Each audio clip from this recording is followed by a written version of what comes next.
you all today, this evening, this morning, whatever it is where you are.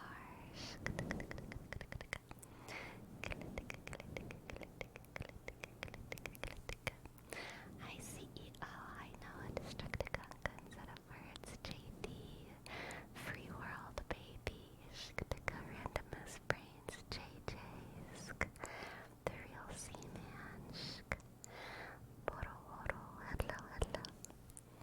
Hello, hello, hello, hello. Hello, hello, hello, hello. Mystic Toad, welcome. Good on you, catching it early. You'll get those hello, hello greeting vibes. You will. Jimmy Jamster, hello.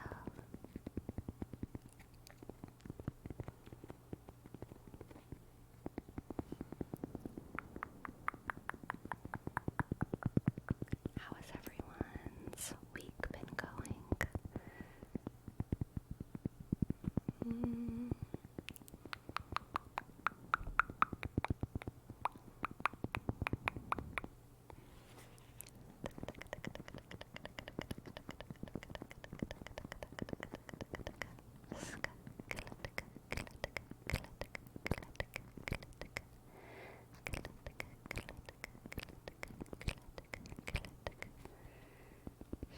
Crazy alert. Yes. She's back there. She's back there, certainly.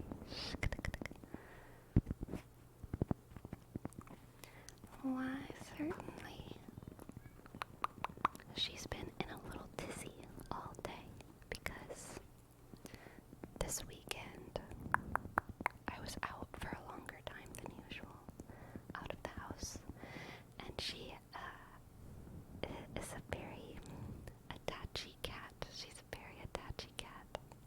So whenever I leave for like over 16 or so hours, she gets a little bit frazzled. So she's been like pacing a lot more than usual today and meowing a lot. Is she putting in the work making ASMR content and content creating? She absolutely is. She has her own channel actually, but it's a secret. It's like a Finsta but on YouTube, and she doesn't want me to talk about it publicly, so I'm keeping it a secret for her.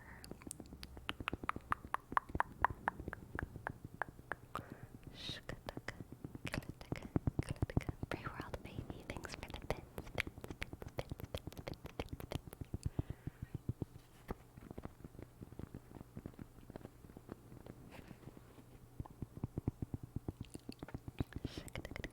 Hi Benji boys. Hello Impolite Houseplant. Botar, yes, it is I. And it's you.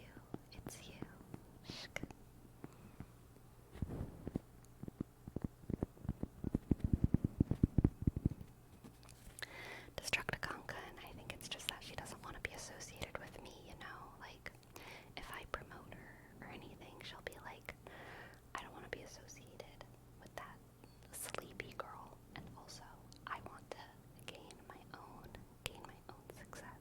That's how she sees it. She's really embarrassed about me, actually. Eyes of Newt. Hello.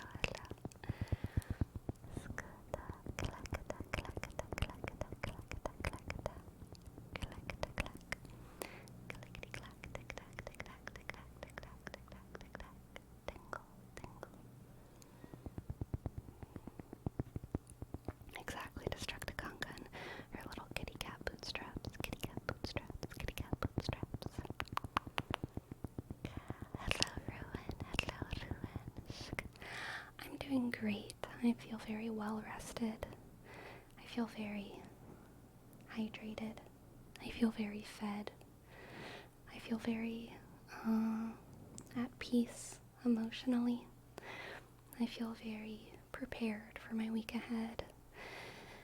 I feel hopeful about my life. And And, just a little bit of fear and anxiety to make things interesting, just a little sprinkle of fear and anxiety. Truly Mystic Toad.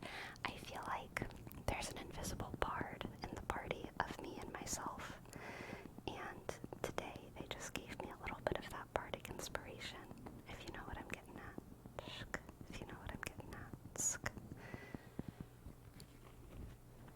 Shk, shk, shk, shk, shk, shk. Feel validated by your growth? I mean, honestly, yes.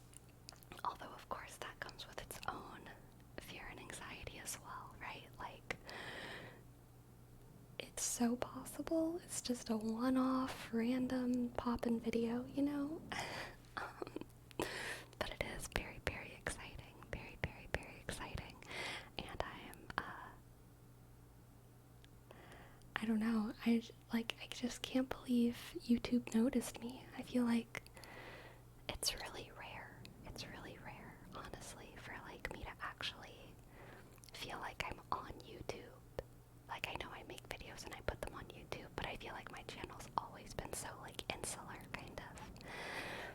But damn, that video is on YouTube, youtube.com. It's there. It's a real YouTube video. It's crazy. Hello Royal Canoe. Welcome to the chat. It ain't one-off, it's steady growth. I hope so. Destructiconka, and we'll see. The YouTube algorithm works in interesting ways, truly. Yes, mysterious, interesting ways. Yeah, Borohoro, I think it is. I think it's over 200k. I'm not actually sure what it is right now, but oof, it's big. It's out there. Congrats, you're not a cat. True. Yes, JD.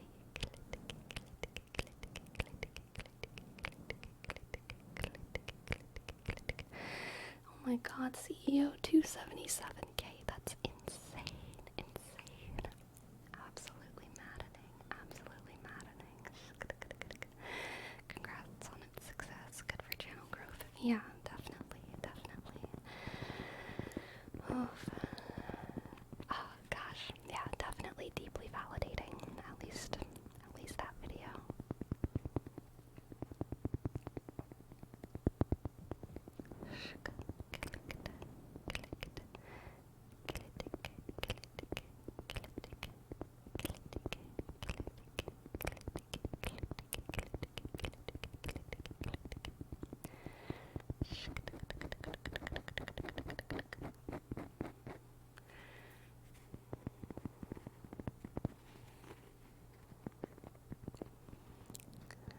Tick-tack, clickety-clack, tingle, tick-tack, clickety-clack, tingle, click-clack, tickety-tack, tingle, tingle, tingle, tingle, tingle, tingle, tingle, tingle, tingle, tingle, tingle, tingle. Hi, Perham. I am having a nice evening. I hope you are too.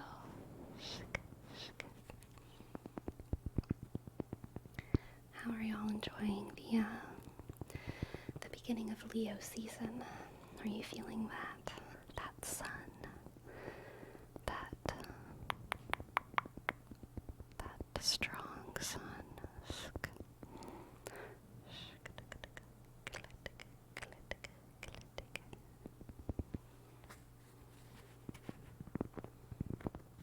A domicile sun.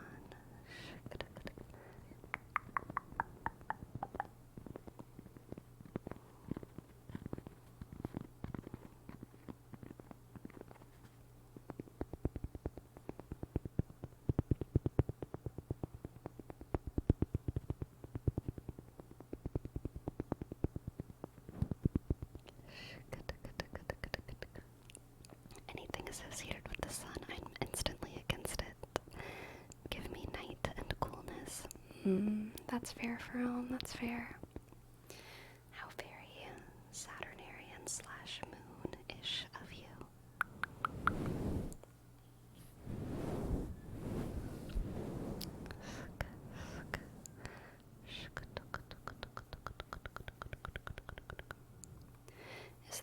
do the rest of the Zodiac vids one per season.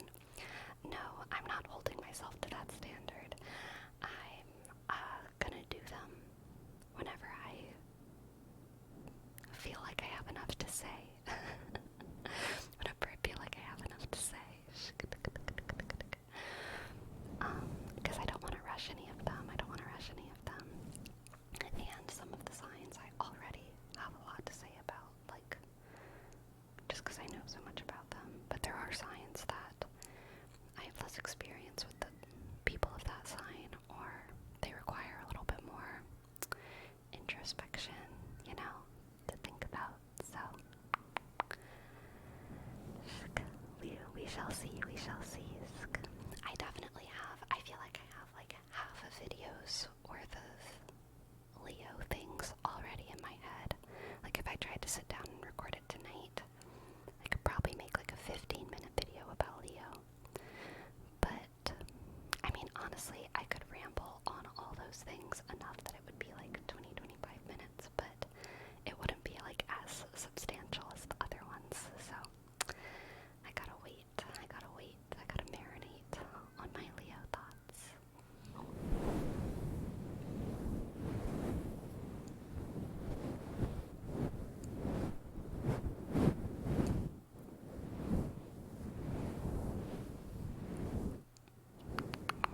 Hello, little sharky, little sharky. Little sharky, little sharky, little sharky, little sharky, little sharky. So tingly. Little sharky, little sharky.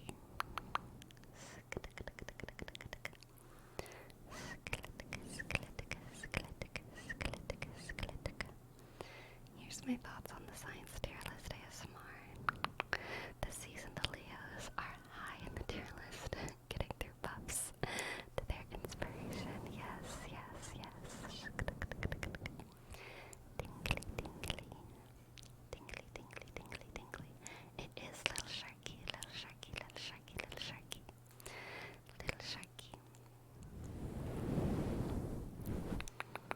Tonight we are all lucky little gamers.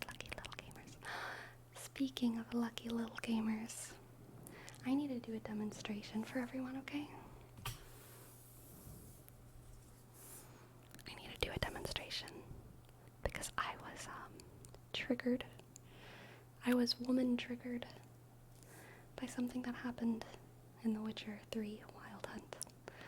I was woman triggered because Geralt, first of all, Witcher, had the fucking audacity to talk about Triss Marigold's waist size when she was excited to go to a party and eat some food. Rude.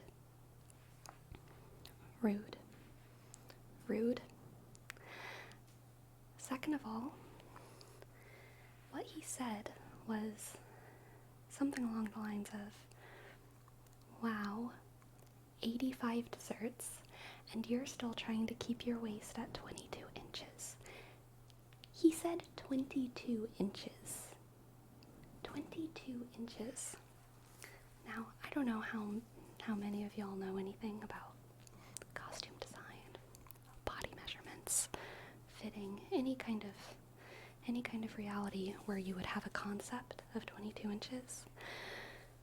But in case you don't have a concept of 22 inches, it's fucking small. It's too small. And, to CD Projekt Red's credit, Triss has a fairly, it's not a crazy unrealistic body standard for women. She's, very beautiful, very slim. But she doesn't look ridiculously unrealistic. She's just a very beautiful woman. Very beautiful woman. She does not have a 22-inch waist, though, okay? Based on looks, I would guess anywhere between 26, 28, something like that. Okay. Let's see. For example, a 22-inch waist is this. This is a 22-inch waist. Okay? This is a 22-inch waist. Look at this. I can't fit my head inside of this. My head barely fits. Okay, I could not put that tightly around my head. Oh, sorry. Sorry for the bonk. This is a dangerous task with this dangly end. This is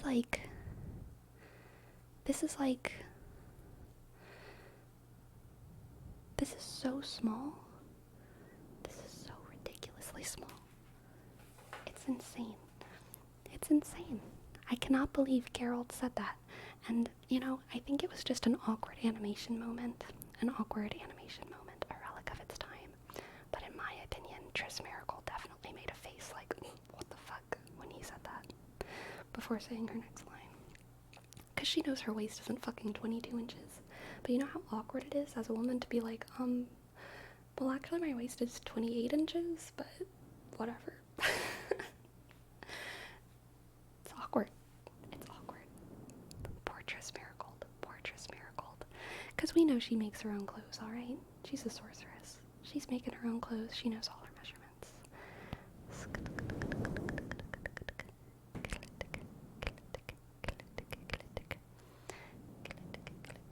Yes, purple mat. 22 is small for a hat circumference.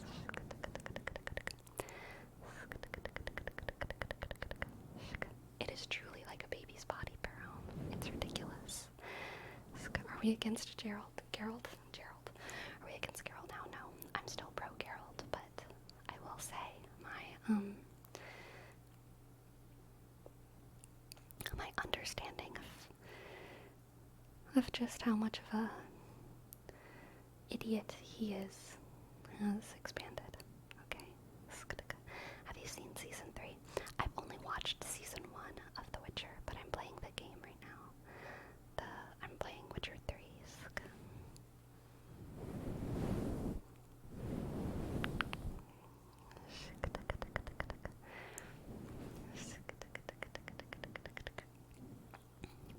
It's kind of strange to me that witches are supposed to have no emotions, but Geralt does sometimes. Yeah, I think it's like witchers have no emotions, but like witchers have emotions, you know? Like I feel like people say witchers have no emotions, but they just do have emotions. Like they obviously do, all of them do. If witchers didn't have emotions, Lambert wouldn't be going on all these revenge quests for his cat school friend, you know? Like, witchers have emotions. They can't not have emotions.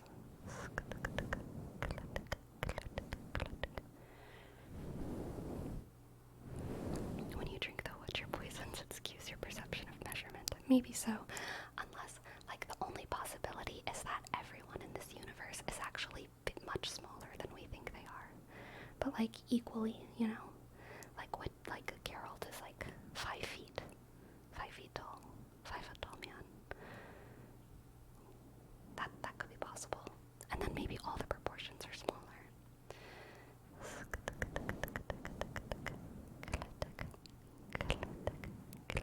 I'm just here to hate on Imperial units. Have a nice day. Fair Ilf for 20. Welcome to the chat.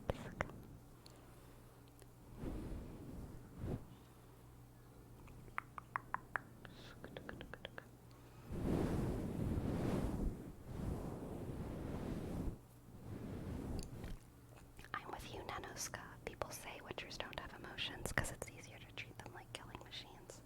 Yes, it's easier to invalidate their trauma, invalidate the difficulties of their job.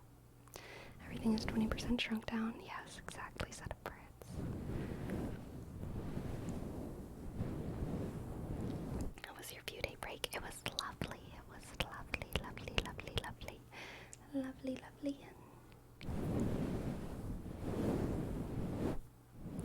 I cleaned my car, which, like, so my car is like, how do I explain? my car wasn't like dirty, like things had been wiped down and there wasn't a bunch of like trash in my car or anything. But a couple months ago, I replaced my cat litter, and so I had like a full thing of fresh cat litter, and I spilled it in my car, and a whole bunch of cat litter got all over the carpets. And I have a little hand vacuum, and I could like sweep a lot of it out. So I swept a lot of it out, and I used my little hand vacuum to get as much of it out as I could, but there was still a lot of cat litter in my car. And I was putting off going to like an actual car place. I'm sorry for the fridge. I'm sorry for the fridge noise. I'm so sorry for the fridge noise. But I was putting off going to the car vacuum places to get it. But because it didn't bother me too much, I could just like hang out in my car. It was just one half of the car had some cat litter on the side, on the carpets, and I was like, I can do this later. I also had a friend who kept telling me that they could get my car vacuumed for free, and so I had been relatively frequently, like once a week, saying like, hey, can I come do this? Can I use the car vacuums at this place for free? Can I use the car vacuums at this place for free?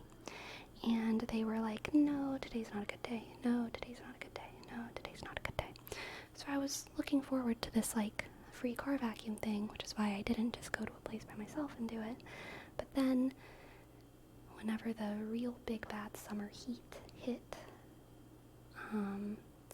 apparently the cat litter like melted into the carpets, and it smells really bad, y'all. Like disgusting, really bad. It's a terrible smell. It's really, really bad. It can melt, apparently so, Destructive Gunkan. It's like clay based, and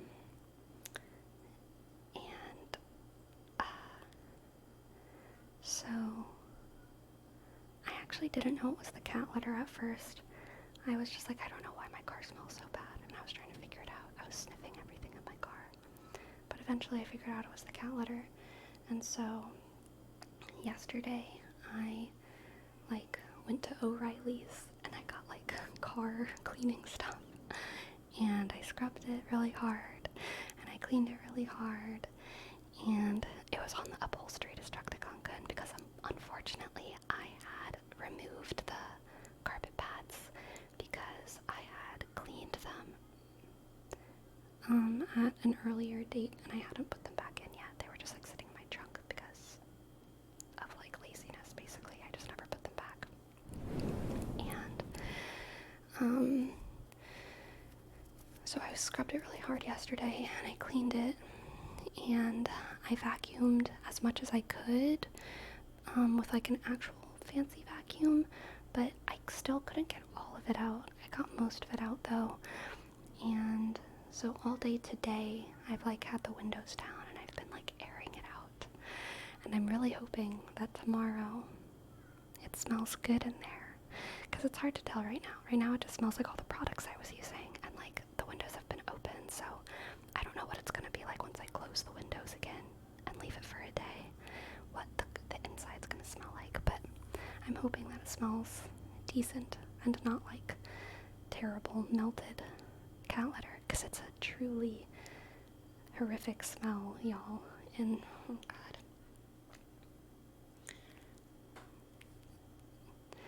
it's just embarrassing. It smells like someone died. It smells like someone died in my car. It's not good. And the AC in my car isn't working either right now, which makes it even worse, because like on those hot summer drives, oof, it's bad. My car's falling apart, y'all.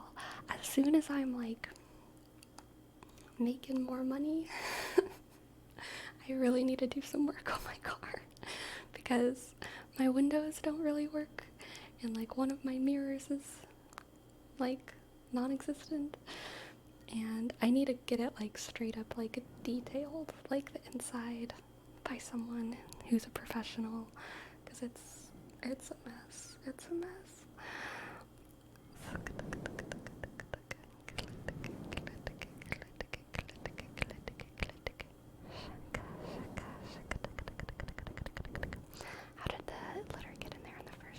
got lost in the story.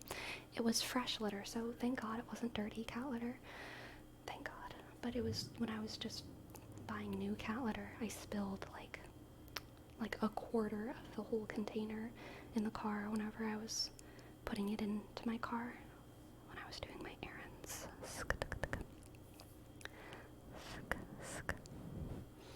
Put some pieces of coal inside. Interesting, Gus. Welcome to the chat. I do have some like smell absorbing things in there that I've tried, and it works for a little while, but it just wasn't working long term. But maybe coal is better than the things I've been using. Because the moment your AC dies, the summer rolls around. That's when you need a new car. I'm not getting a new car. I don't need a new car. I just need to give my current car a little bit of love.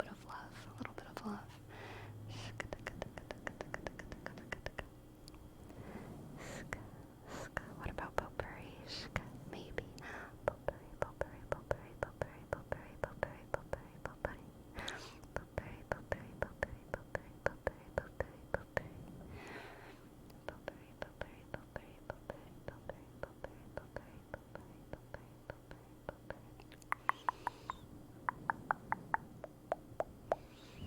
Hello Sally, all this. Yes, Agan, I tried baking soda. It didn't help too much. The thing is that cat litter is supposed to neutralize odors, okay? Cat litter is supposed to neutralize odors.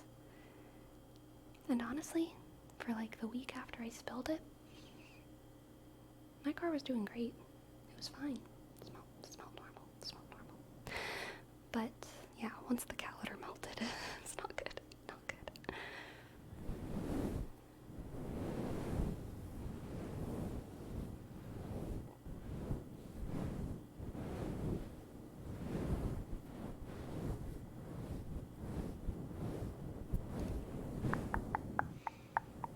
I got ninja. What do you mean set up words? What do you mean? You know what you need? A bunch of cat poop. No. Oh God, no, please, no.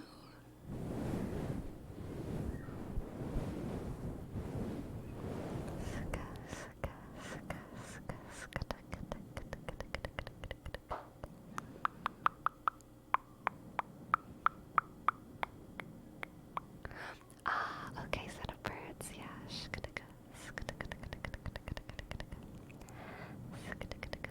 Love your hair? Oh, thank you. Let's go, Jungle. Thank you. I appreciate it. And welcome to the chat. I need to wash it right now. It's dirty. Dirty hair.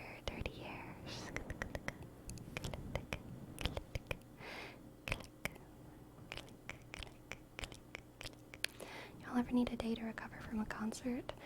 You saw Fall Out Boy last night? They're still alive? Oh my God, Fall Out Men.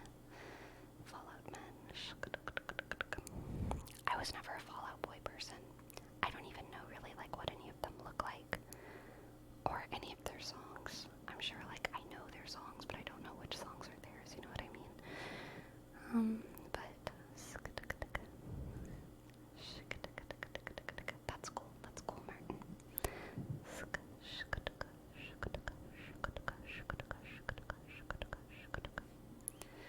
Follow that. True, Agan. True.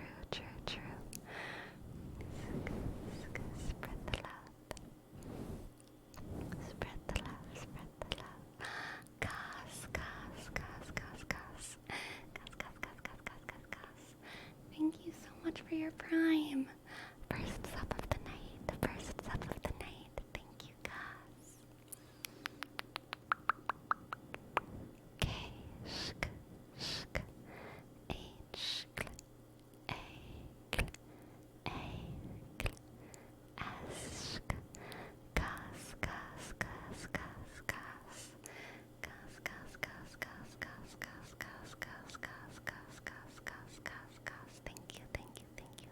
Thank you.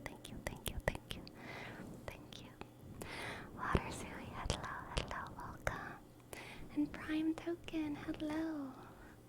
Hello, hello, hello, hello. You're hardly late, Prime Token. Shk. Welcome, welcome, welcome.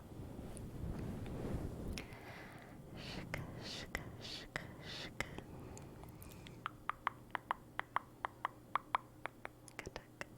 Set of words. Yes, absolutely.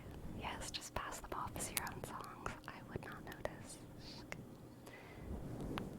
I found out a week or two ago that Yellow Cat's Ocean Avenue album is 20 years old. Wow. That made you sad. That is a completely neutral fact for me because I don't know that album or that band, which I'm also realizing you said Yellow Card, not Yellow Cat, but I have cat brain. But damn, yeah, that album is 20 years old. I feel like that every time I remember how old Shrek is, or how old, I don't know, Pirates of the Caribbean is, or any of those things.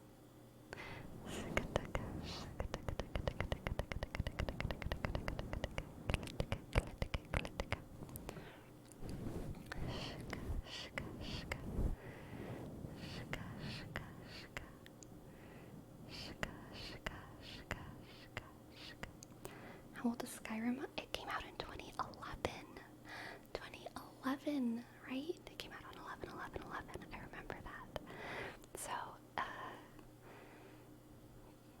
12 years?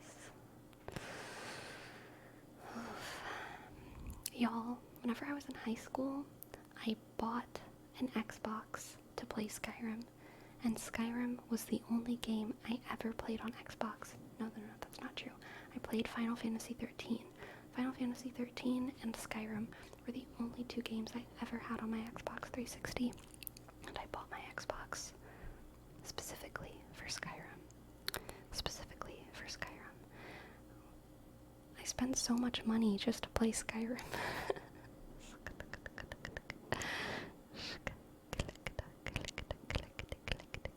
But honestly, worth it. So worth it. I remember those early Skyrim days, just coming home from school and not doing my homework and just playing fucking Skyrim for like 7 hours a night. So good. What a pure and wonderful time. Oh God. Oh God, oh God, what a treasure. What a treasure. What a treasure. Kialka, welcome to the chat. I think, to be fair, I was probably playing it too much as well.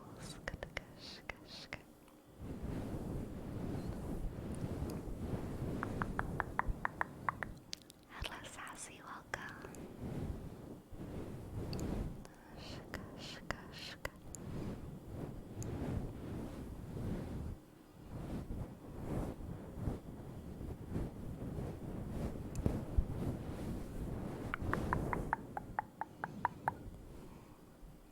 I was in animation school when Skyrim came out.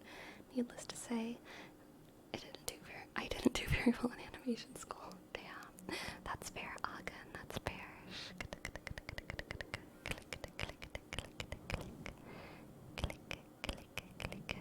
I would say poor life decisions, but it seems like it's working out okay. True. You know, my math grades suffered, but not that much, because just because I didn't do my homework doesn't mean I didn't do my homework. You know? And sometimes I actually did my homework in the mornings. I would wake up and I would do my homework in the mornings. And then other times I would do my homework in the mornings. So it was okay.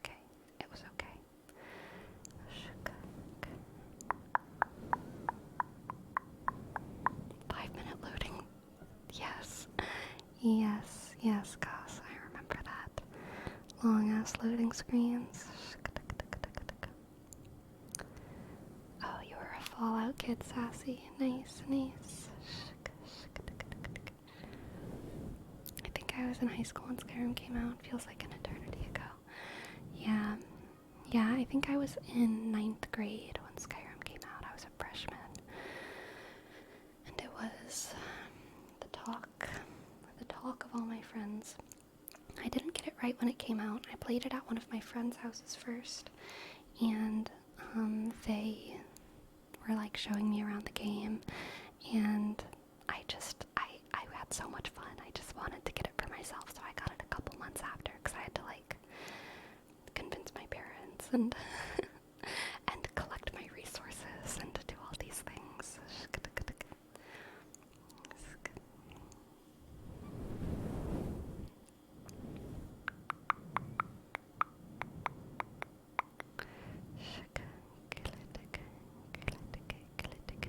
In high school, I was doing homework during other classes. Oh, I did that too. I hated doing schoolwork at home, so I would do as much schoolwork as I could at school. I would do everything at school. And that habit actually started whenever I was in 4th grade, because whenever I was in 4th grade, I was in my first play, and I was in a play that wasn't associated with the school. It was a different organization putting on this play, and so because of that, they were not, this other organization was not at all sensitive to my school schedule, my workload, anything like that. And I was going to 5 or 6 hour rehearsals every day after school, and I just realized that the only way I could get my homework done was to do all my homework during the school day. But so that really started to form a habit for me. And then after that, I started feeling almost as if it was a slight against me whenever I was expected to do homework at home. How dare someone assign me so much homework that I have to actually do this at home? Outside of major projects or essays or things like that. If it was just the daily math homework, the daily vocabulary homework, if there was enough homework that I had to do that at home, it made me angry. And even if I could do it easily and quickly, I would just bullshit all those answers because I was this is unjust to make me do this at home. This is too much work. Yeah, again, I had long rehearsals because it wasn't a kid's play. It was an adult play, but I was a kid in it, so I was expected to keep up with that rehearsal schedule. But it was very good. Even though they weren't sensitive to my homework schedule, they were obviously sensitive to the fact that I was a child, right? So, they were nice to me. It was a very good environment. One of the best experiences of my life, for sure, at that age. I graduated with 16 people. Wow, sassy. All I did was draw during class. Damn.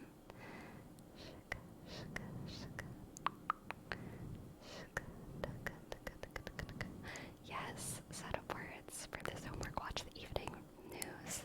Well, actually, true, because actual gatekeeping, and this would happen sometimes. Growing up, I did not have access to internet or TV for a lot of my high school and elementary school life. And so whenever there was assignments or expectations that I should or could access things outside of school that were on TV, that was just super frustrating. TV basically, that was an impossibility. But if I needed to use the internet, then I could usually go to the local university and use their internet after school. But super annoying in high school. To be expected that all kids have TV and internet. Very annoying. Destructiconga. No, I never read Calvin and Hobbes. But yeah, maybe he said it because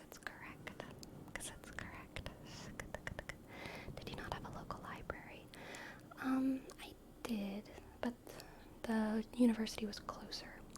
The library was like other side of town.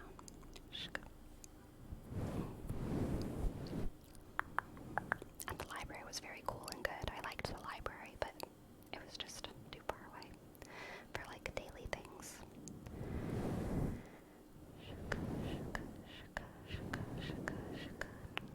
Foodie the lurker. Yes, yes, please. Lurk and sleep, lurk and sleep, lurk and sleep. Lurk and sleep, lurk and sleep, lurk and sleep. Remember landlines? I sure do. I sure do.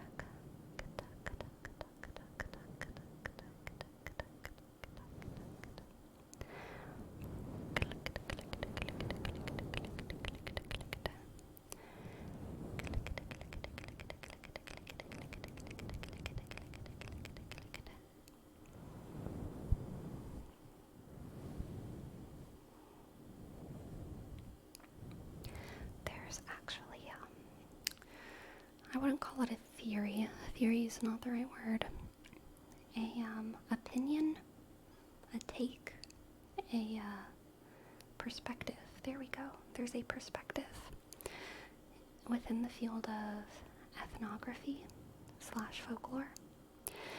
Ethnography is the same thing as folklore, but ethnography is the much more broadly used term within academia. Folklore is basically only used in America and some of Europe, but most of Europe uses the term ethnography or ethnographer to describe folklore and folklorists. And the reason why is because during World War II, Germany used the terms folk, folklore, folk culture, folklorist in to talk about pretty problematic things. And it kind of put a dirty taste in most of Europe's mouth with the idea of folklore. In America, we didn't get that dirty taste. So talking about folklore still feels kind of like cozy and fun for us. And folklorists do their folklorist work and they feel fine. But even folklorists who are American, if they go to Europe, they usually call themselves ethnographers. Because if you call yourself a folklorist in Europe, you might be terrible, like a terrible person. That's not exactly what I was getting at saying though. There is a perspective within the world of ethnography, within the world of folklore, that children are, well, let me start earlier. There's a perspective within the world of folklore and ethnography that the amount of folk culture, the amount of folklore is kind of directly correlated. There's a positive correlation between the amount of folk culture and the amount of oppression that a group has, or that a group undergoes. And if we want to use something broader than oppression, we could maybe use prejudice or something like that, because even very, very rich, privileged people have folklore and have folk culture that's unique to their class, and it's probably based around some of the prejudice that they experience, right?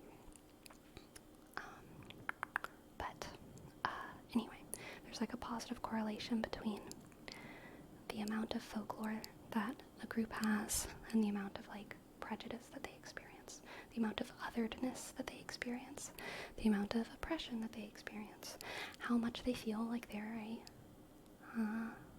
minority, or some would say even how much abuse they experience.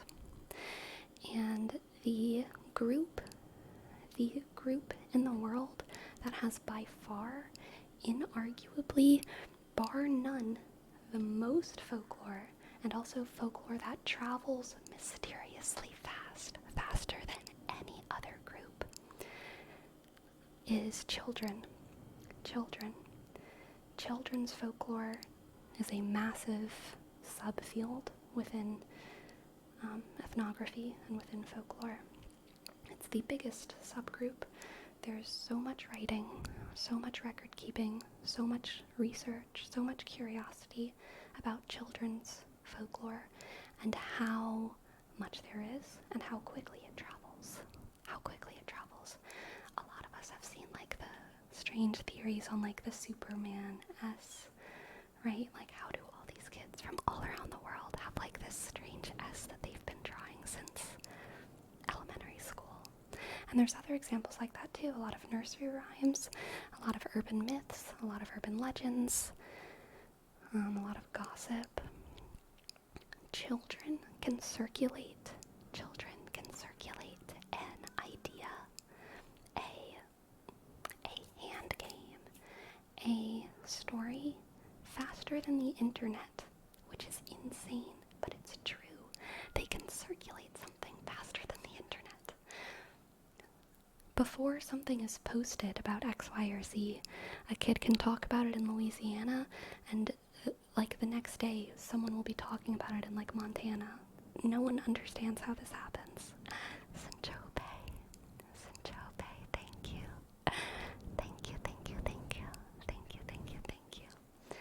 Ask, I, N, C, H, O, B, E. Thank you so much for gifting us up, Syncope. Thank you so much for gifting us up. I super duper appreciate it. But yeah, so it's very mysterious how quickly children's folklore circulates and just how much there is when it comes to like different kinds of, bracelets that they'll do, hand game stories, all of that. And so one perspective on this is that, well, children must be the most oppressed group in the world. Because that's how folklore works. The more folklore is, usually the more abused the subgroup is. Or the folk group.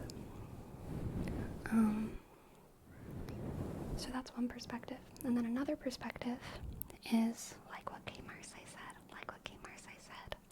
Kids are a microcosm for early civilization. So that idea kind of reflects the principle that like maybe the reason children's folklore circulates so fast is that it's not circulating, but actually kids at a certain age all come up with the same ideas because there's like a sociological / biological component to the fact that like kids will just have these ideas. Kids will want to tell these stories. Kids will want to draw these shapes. Kids will want to make these friendship bracelets, which is also interesting.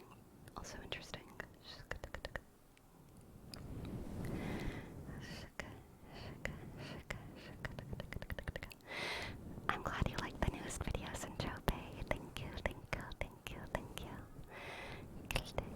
Good night, Robert.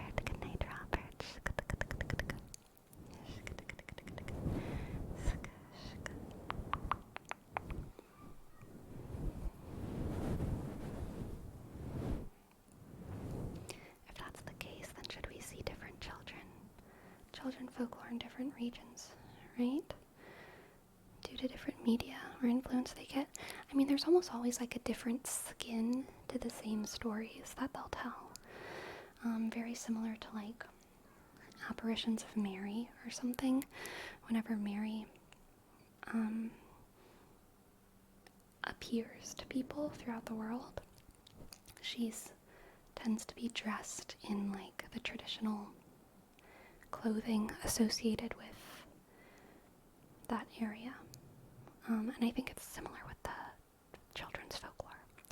So they'll like have the same ideas, be drawing the same things with like maybe a slightly different style, a slightly different skin. But it's like basically the same. And of course there's exceptions. Of course there's like many things within children's folklore, crafts, or communications, or stories that are unique. But there's also just a lot that tends to be shared mysteriously widely with children throughout the world.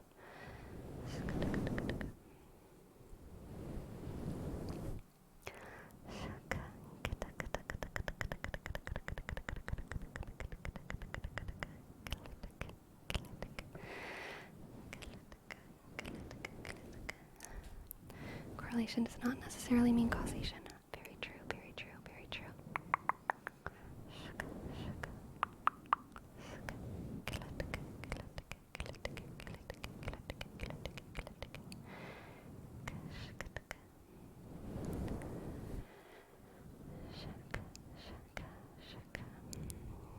I'm wondering if we take the Barney rhyme, if a kid never heard of Barney, then they come up with another type of rhyme, but more universal things like friendship bracelets, I think would develop regardless of region. Yes. I mean, like, there's definitely some, like, biological, psychological component to, like, the idea of friendship bracelets, or the idea of rings, bracelets, necklaces, jewelry, clothing that ties you to another person. I feel like that's like a pretty intrinsic, like it makes sense to the lizard brain. Of course. I love this person, I will wear a matching thing. And jewelry is like classically more sturdy than something like clothes, right? Something that you wear on your wrist isn't gonna, you have to replace your main garments pretty frequently, but you have to replace rings, necklaces, bracelets much less frequently.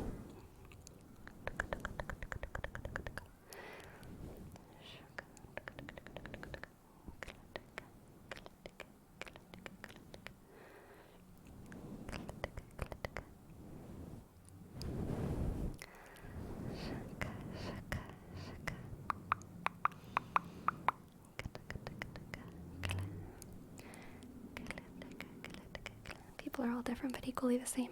Yes, there's like, it's also important anytime that you're thinking about comparing regions. People talk about this a lot in comparative mythology, comparative religion. It was a very Jungian idea to look at all of the different pantheons, the different archetypes, and draw a conclusion that like humans are essentially the same because we see very similar archetypes pop up in various regions and various myths. But a post-Jungian idea that is also very big and important, I think. And I think that Jung did a lot of good work that's super important, and that looking at archetypes is really important and interesting and good. But also remembering that some of the most like interesting work in these fields can be done not by seeing how some groups' mythology or religion fits in to your own ideas about what religion and mythology looks like. Some of the most interesting work and productive work can be done by looking at how it doesn't, because there's always going to be elements of different people's mythologies and religions that are actually unique, genuinely unique, and it's important to look at those and investigate those and see, what we can take from them, what we can learn from them, and perhaps how that unique thing has had an effect on the overall culture of that place, region, people.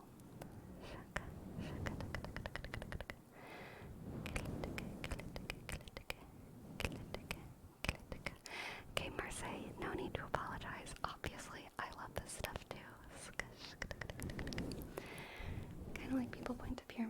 says someone gave us knowledge, but it might just be that pyramids are really good ways to stack rocks, so we create cultures around it. True, destruct the Kankan.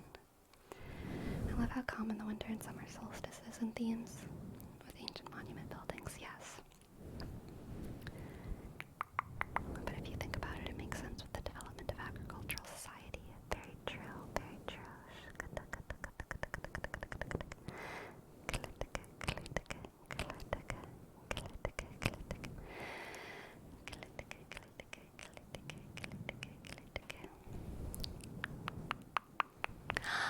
McJake, we have a tarot reading.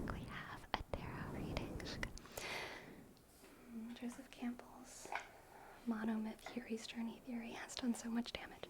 True, it's interesting. Like, it's so interesting. And I think Joseph Campbell was honestly probably like a good person. But it's definitely an oversimplification. And it just like isn't enough. It just isn't enough.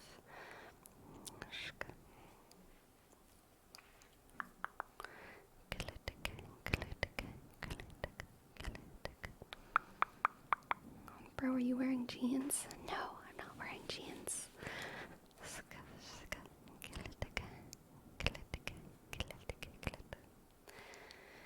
Alright, McJake. Wasn't Joseph Campbell a huge racist? I might have missed that. He might have been. I'm not aware.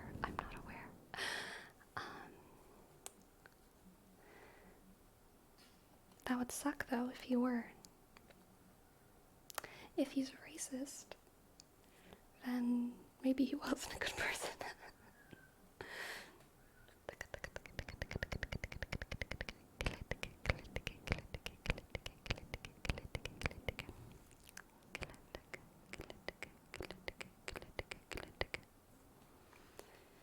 Alright, McJake, what do the cards have for you tonight? What do the cards have for McJake?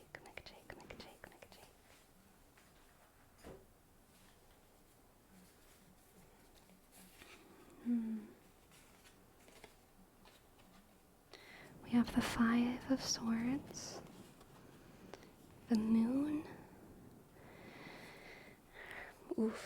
and the 9 of Swords.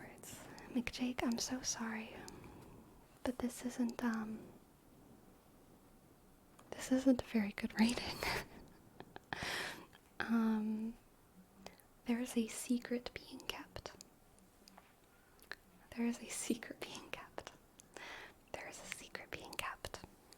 I don't know if it's your secret or if it's someone else's secret that you don't know. But there is a secret being kept, and it's not serving the situation.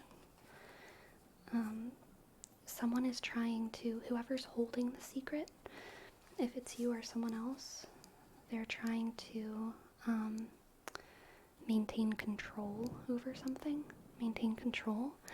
but by trying to maintain that control, they're actually like destroying the thing because the other party is in the dark.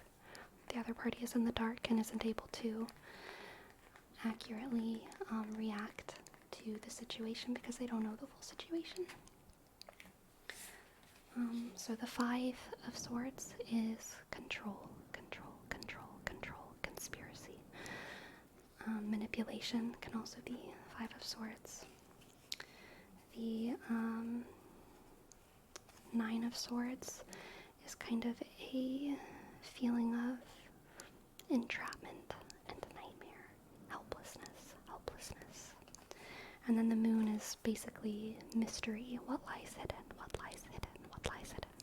So that's where I'm pulling this information from. I feel like someone is keeping a secret, McJake. Someone is keeping a secret. If it's you that's keeping the secret, I would like to gently encourage you to share it with someone that you trust.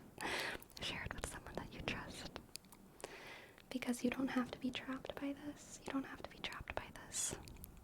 And if someone else is keeping a secret, and you have a sense of it, any kind of sense of it, if something feels off, I encourage you to push a little bit, because this gotta come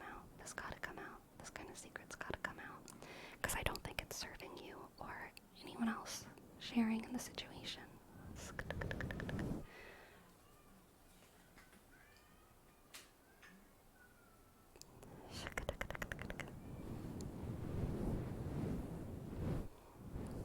I've tossed a couple vids about Joseph Campbell into the Discord Media Link channel for anybody wanting to learn more about him and his ideas. Thank you, Prime Token. Thank you, Prime Token. Yeah, I personally have not heard stories about Joseph Campbell being racist. I've heard stories about him being like using language that would be problematic nowadays to talk about foreigners. Mostly because he was doing his work like a long time ago. But also I came from an educational background that kind of like put Joseph Campbell on a huge pedestal. So it's just super possible that I don't know just how problematic his work was. I had a couple professors who were critical of Joseph Campbell, but even they didn't really say he was racist. They would just say like, let's look at different ideas. So yeah, I might just not know.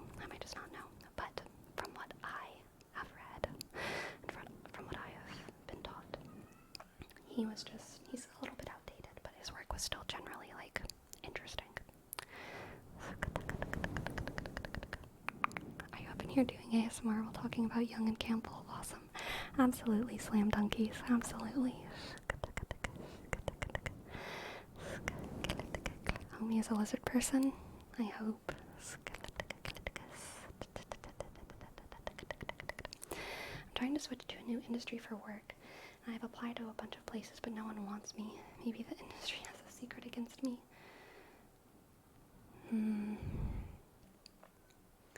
It could be something like, it could be more, if this reading is related to that, like, situation, it could be something about,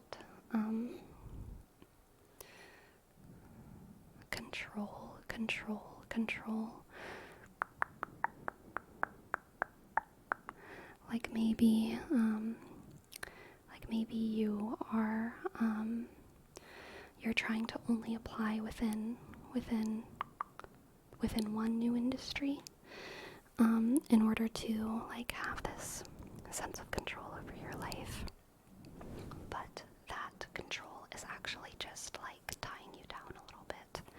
It could be something like that. It could be something more like that, McJake. And maybe the positive option for you is to delve into the mystery, to delve into the unknown. Maybe the moon is your savior, to go into something mysterious, unknown, that you don't even know how capable you are within that industry.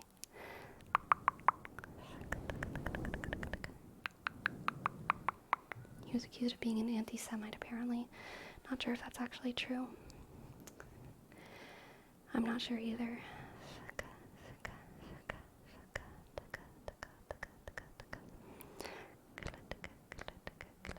I'm gonna try and get back into looking into Greek myth. I feel like I need to get back into deep diving my current pagan roots. Yes, identified man, yes.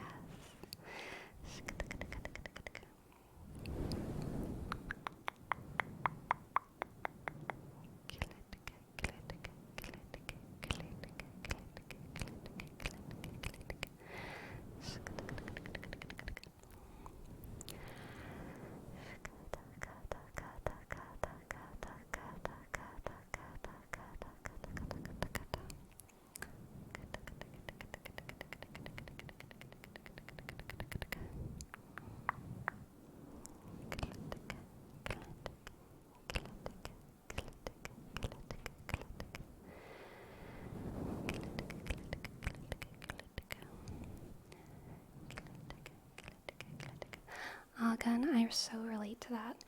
Whenever I've been job hunting, it just feels like I'm never gonna get a job, and then all of a sudden, like 5 people respond to me at once. And it's like, oh my god.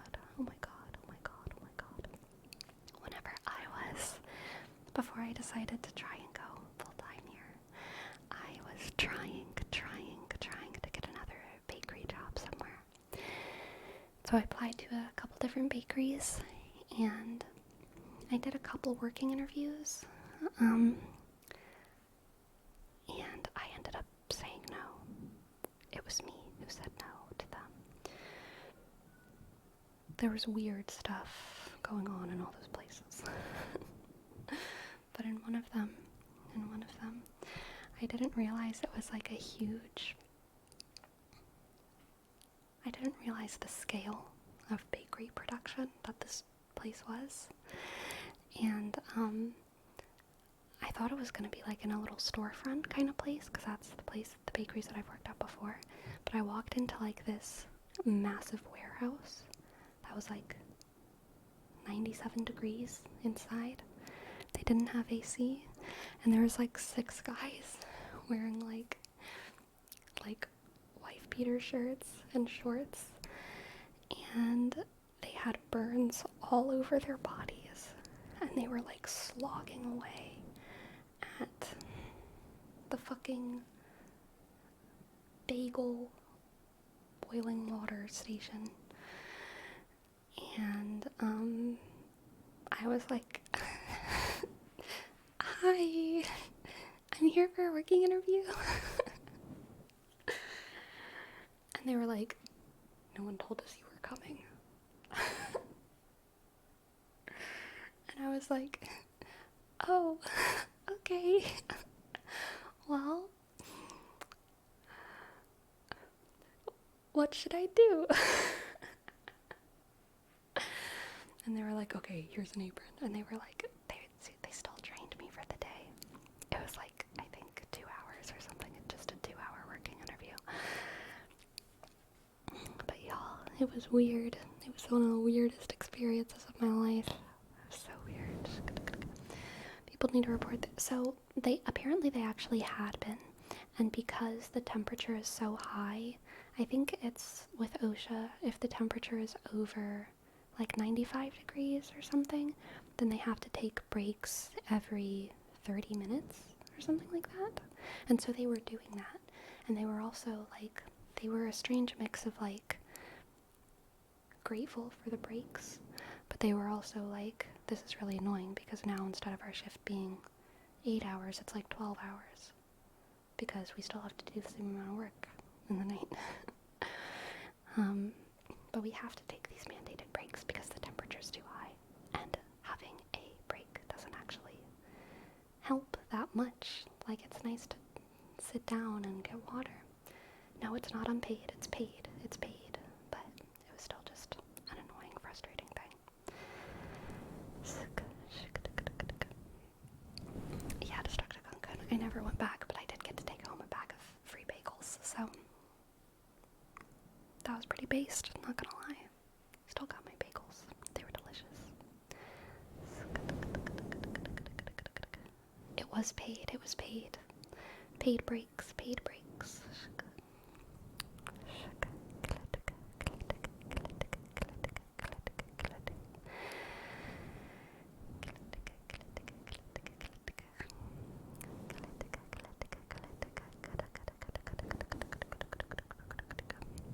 are good.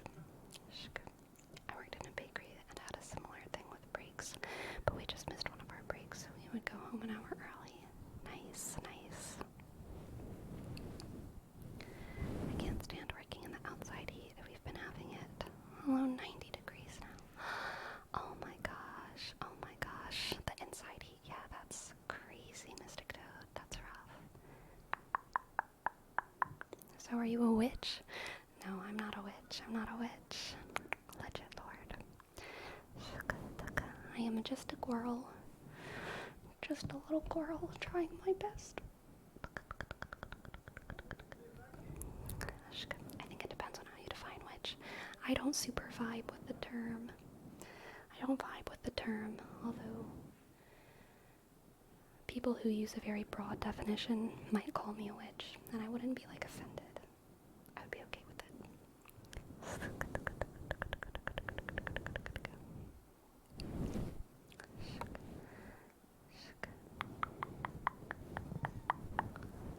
I can only imagine a cartoonish face they gave you in like a grimdark horror backroom bakery, you being like super small compared to them. Then they say they didn't tell us you were coming.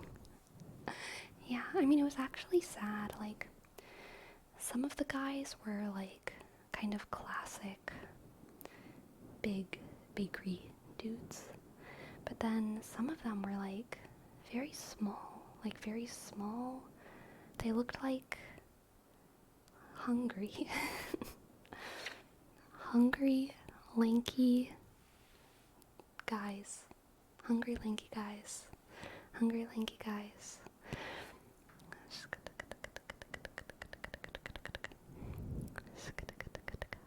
What's your favorite food?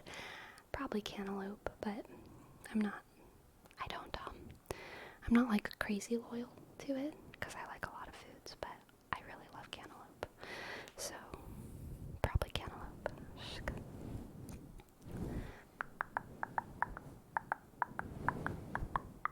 Oh, damn, Sally. Stay safe out there. Stay safe out there. Stay safe out there.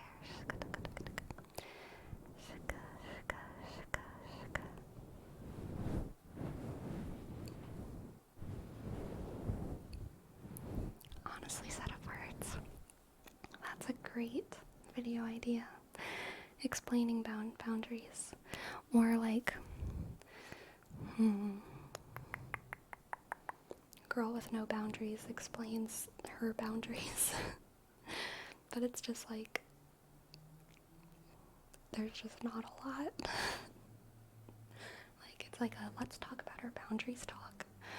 But it's like disturbingly minimal boundaries presented.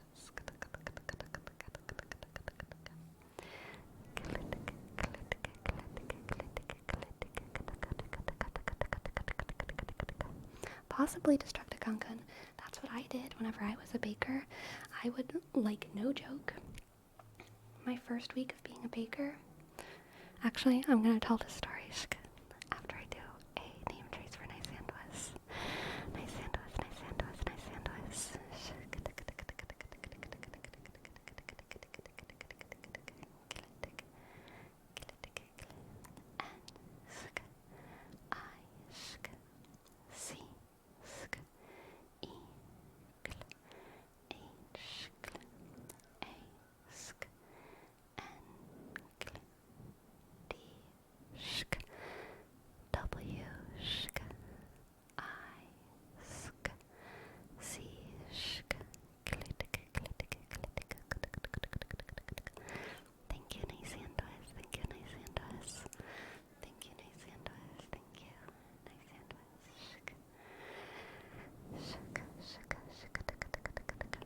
Make a YouTube short. Maybe. But welcome to the chat, D. Franklin. No one likes honeydew. More, I call BS. Yeah, cantaloupe is way better than honeydew, no doubt. Whenever I started my bakery job back a little bit over a year ago,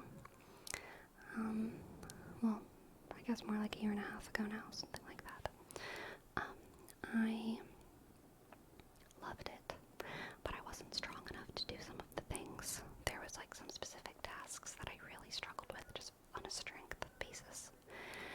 And I knew partially it was like a muscle memory thing, like I needed to just learn how to do the thing in a way that worked better for my body as opposed to the bodies who trained me. And I did figure out a lot of tricks that helped me, but I also knew that I needed to get stronger. So honestly, more than the first week, probably like the first 3 weeks I worked there, every day I took home a whole ass loaf of bread.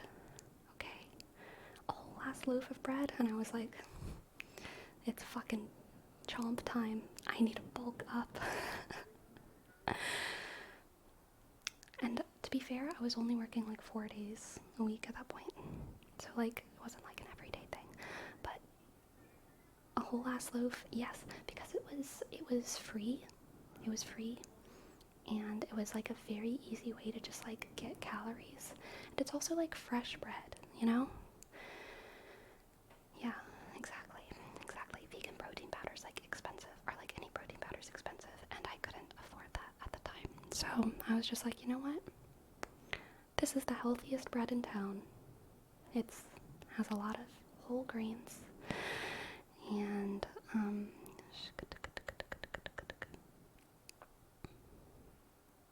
I knew that I needed to gain muscle. And I knew that with the combination of my workload and like the calories, I knew that it would serve me well. I had no fear of like gaining weight in that time, which is like, it can be scary for some women, I know, to like feel like they need to gain weight. But I was just like, I'm working so hard. I know my body needs this. And I mean, it helped 100%. It helped. I was able to do what I needed to do. You becoming a gym girl? No, this was a long time ago, McJake. This is a long time ago now.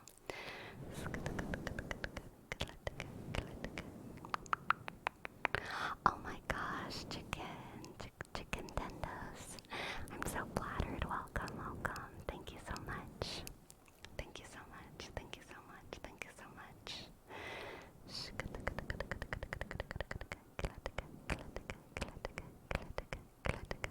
I know, look at me now. I got these big bread guns. Big bread guns.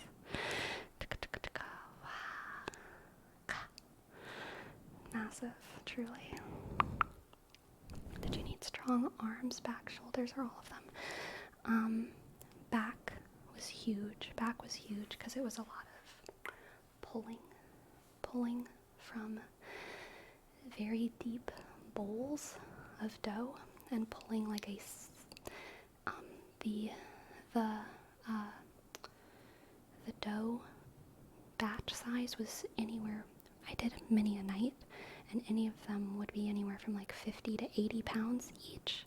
So I would have to like grab it, and it wasn't just 50 or 80 pounds because it was also stuck to the bowl. So there was like an added force of like unsticking it and pulling it, and then like carrying the whole bowl to somewhere where you had to drop it. So it was very heavy. And I only had to do that probably like maximum 6 or 7 times a night. And they were like separated. It wasn't like I was doing it all at once, but every time that I had to do that, every time that I had to like pick up that batch of dough, it was like, okay, come Holy Spirit. One of those kinds of moments. Were you sore when you got home? Only for the first like month or so. After that, I was all good. All good.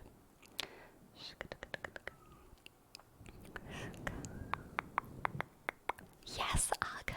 So true. That's how Peeta in the Hunger Games was able to impress the sponsors. Absolutely true.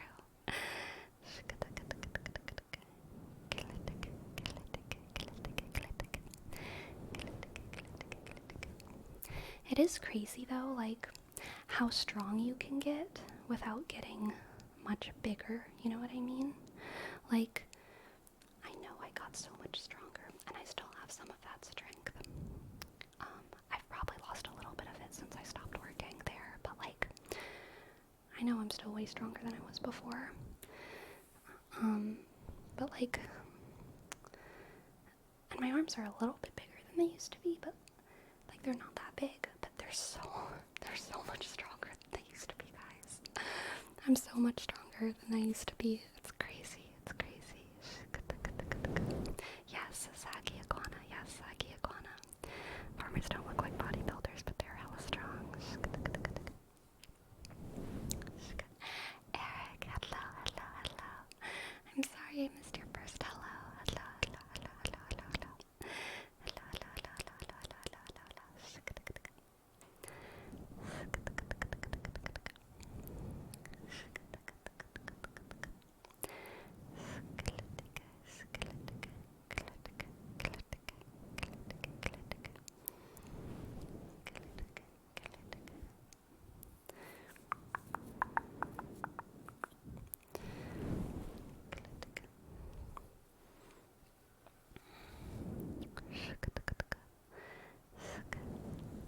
Good night, J Detective. Good night, J Detective. Good night, J Detective. Sleep well.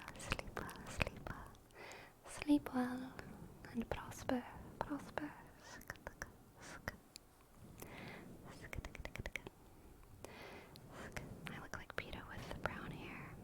Nice game, Marcy. I was definitely a PETA stan in my Hunger Games era.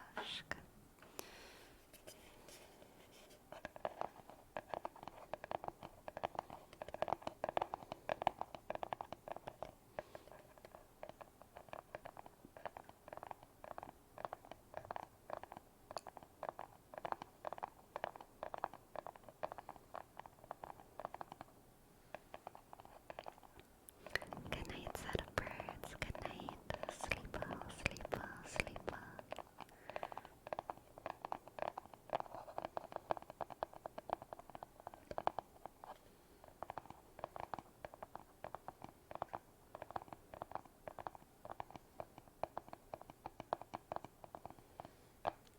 I never saw the last Hunger Games movie, and I'm kind of glad. Because I really liked the books, and I could tell the movies were like kind of falling off for me, and I didn't need that movie in my life.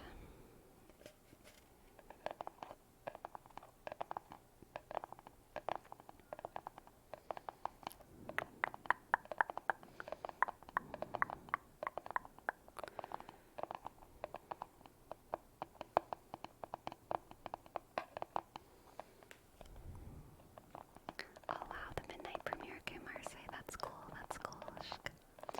Shower hatters. Good morning. Guten Morgen. Guten Morgen. Guten Morgen.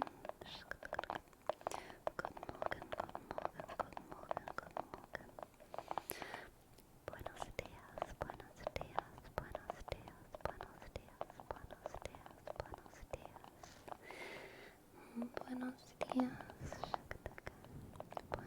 dias. Buenos dias. Buenos dias. How's your Witcher playthrough? It's great. I think I've basically finished the Triss Marigold line. I did the Now or Never quest, and now she's off to Kaer which seems to be the places that people just head off to whenever I'm done with them. So I'm assuming that Triss might come back at the end, but I don't know. I don't know yet.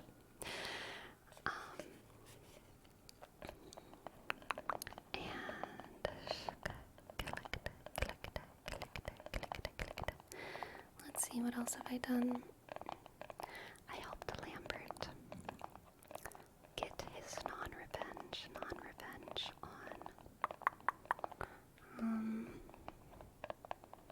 I can't remember his name, the other Witcher who,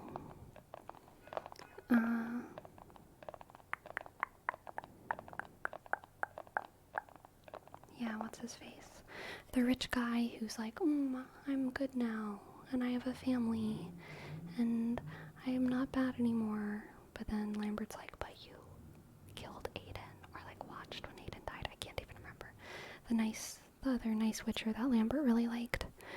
I didn't kill him though. I decided not to kill him. I let him live.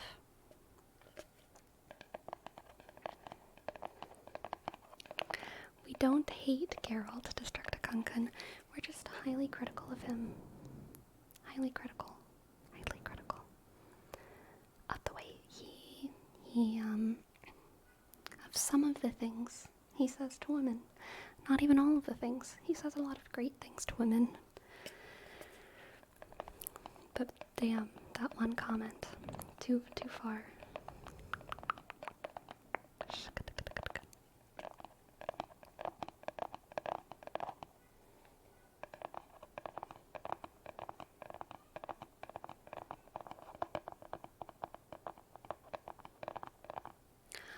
I do have Blood and Wine, but I'm not like doing any of those quests yet. I'm still kind of early game, I think. I'm only like level 6, or I think maybe I'm level 18 now. Not early game, but too small for Blood and Wine. Kind of misogynist. Yeah, it's a fantasy story. Honestly, the greatest fantasy is misogyny. Sorry, I'm kidding.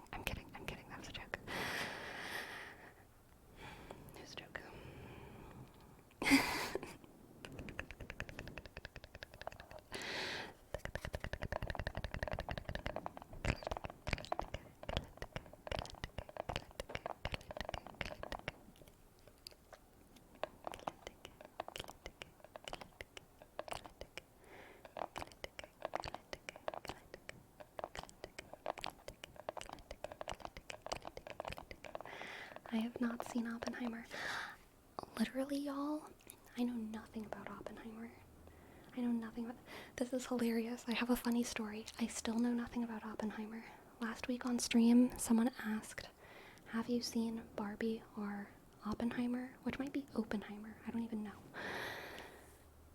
And I thought in my head, oh, I guess the Barbie movie's called Barbie or Oppenheimer.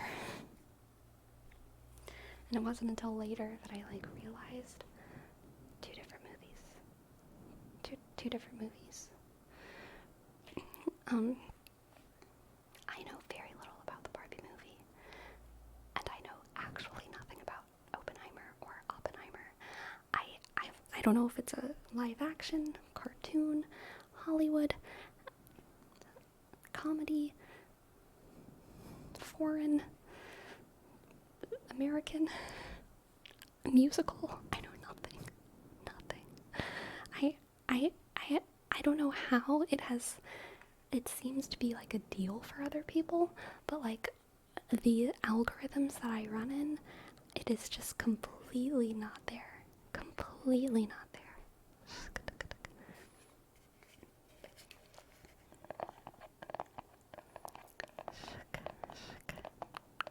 Can I get 2 tickets to Barbenheimer?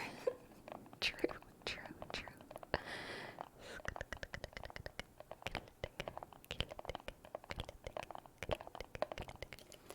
It's because of Christopher Nolan.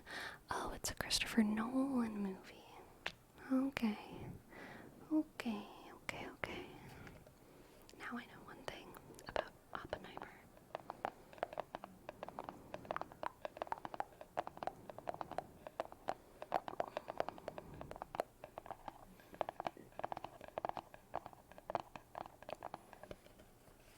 We have a tarot read.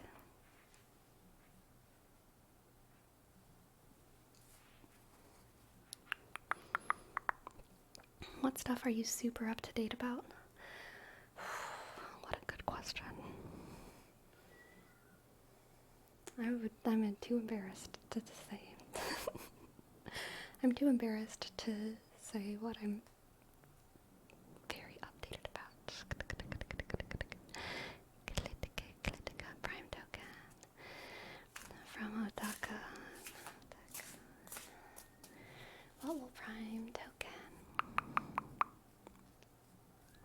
token experience on this con adventure? I looked at your cosplay stuff, by the way, in the Discord. Very impressive, very cool, very excited for you.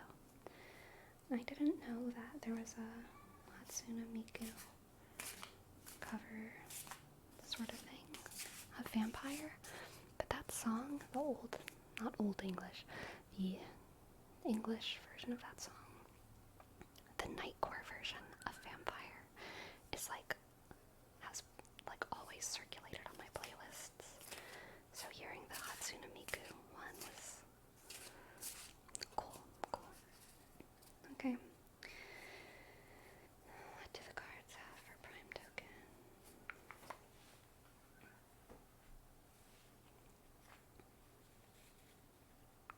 That's the original version.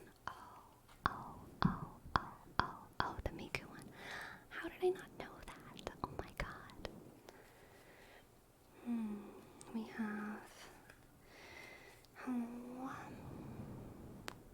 the 8 of Swords, the 2 of Swords, and the Queen of Wands. Interesting.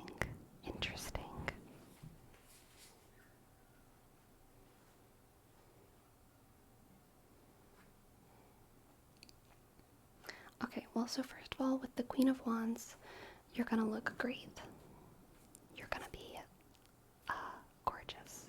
You're gonna be gorgeous, Prime token. You're gonna slay. And I think that this card is really just talking about that. Your aesthetic will be on point. Everyone's gonna see it. Everyone's gonna respect it. I think that you're gonna be recognized. For your cosplay.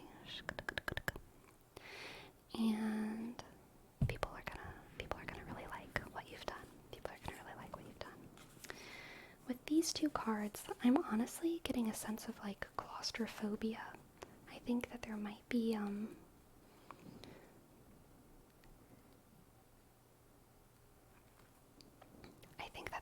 some like tight spaces or awkward social interactions where you're gonna have to be uncomfortably rude. That's what I'm feeling. There's gonna be like one or more situations where you have to kind of like cut through the crowd and assert yourself because if you don't do that, you're gonna feel very like trapped in the crowd. So be prepared. Be prepared to like assert your own space, and to like cut through what you need to cut through.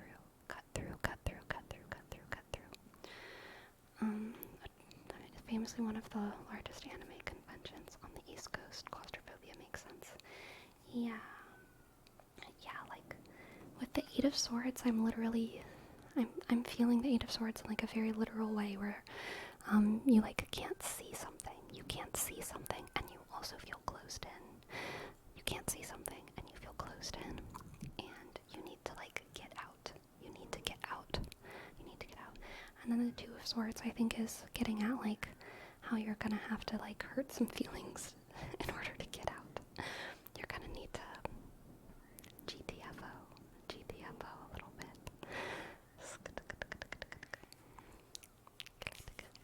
Welcome to the chat, Hannah. Yes, we do a little bit of tarot.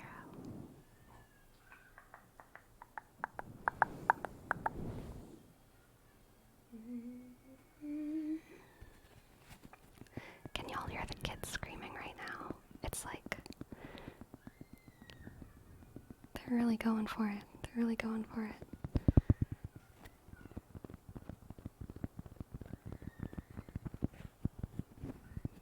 very welcome, Prime Token. Very welcome.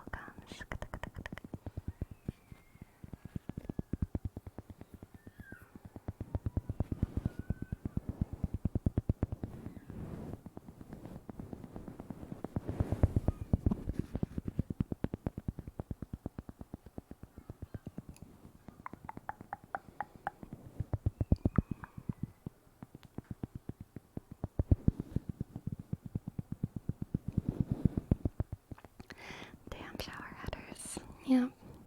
That's all me.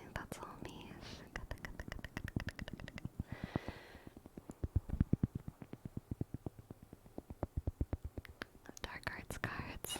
A little bit, and then multiplicatives. Welcome to the chats.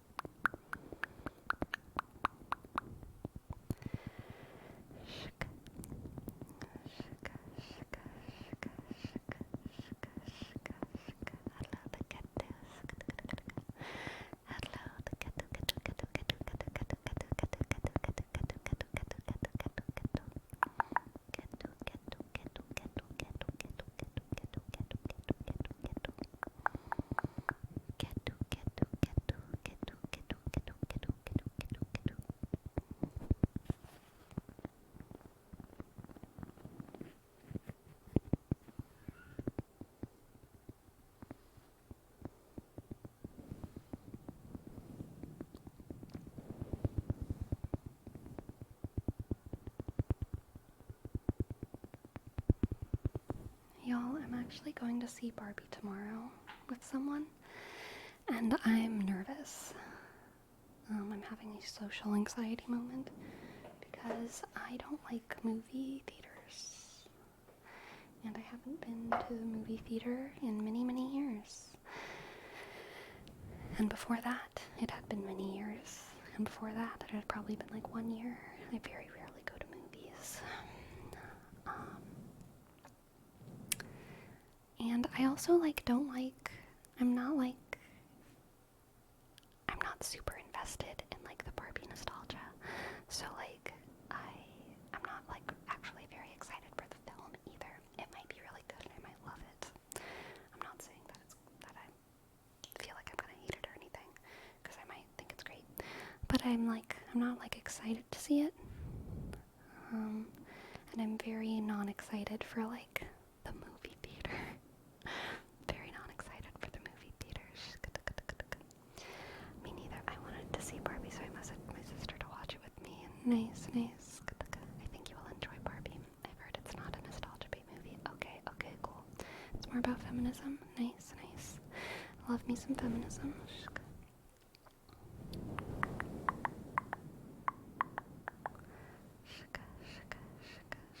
Yes, Saki Iguana. I don't like being stuck in the room for 3 hours, and I don't like crowds very much. Bleh. What if you get an icy? Maybe I'll feel better with an icy. Are there any vegan movie theater snacks? A lot of pretzels are vegan. And there's a lot of candies that are vegan too. I don't really have them memorized though. I'm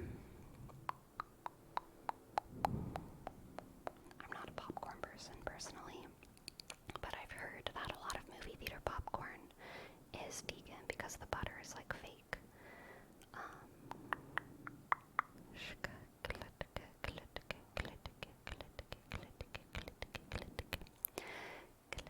I don't even know, K Marseille. It's been so long since I've had an icy. Like, I think I was actually a little baby child last time I had an icy, so I don't know what the flavors even are. I don't know what icy flavors are.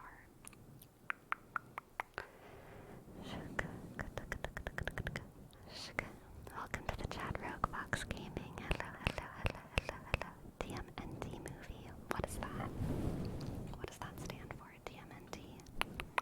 TMNT.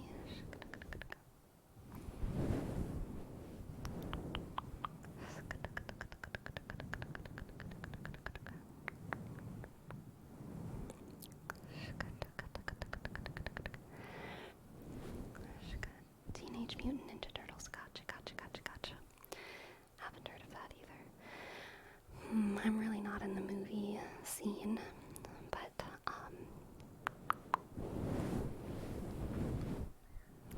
yeah, tomorrow might be fun. We'll see. I'll report back on Friday. On Friday's stream, I'll report back with how I enjoyed Barbie, or perhaps how I didn't. I'll report back on what snacks I found. I'm going to like a relatively small theater, so I don't know like what snacks I'll even have there, but we shall see.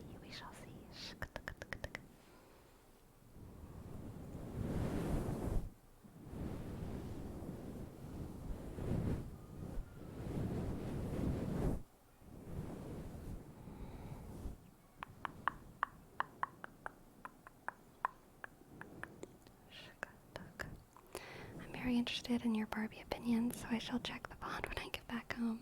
Alright, Prime Token. Sounds good. I could stay home and watch Lord of the Rings. I almost actually offered to my friend, like, how about we just hang out next week, and this week you just use my ticket, because I had already paid for my ticket. I was like, how about you just go with one of your other friends, because I'm feeling kind of nervy, and like, you can just take someone to go see a movie for free, and then like next week we can hang out at your place, and we'll just like cook food and watch Twilight or something. And she was like, no, I'm coming to pick you up, and we're going to see Barbie. And I was like, okay, I'm excited. And I'm a little bit excited because it's been a long time. And maybe I'll have a great night.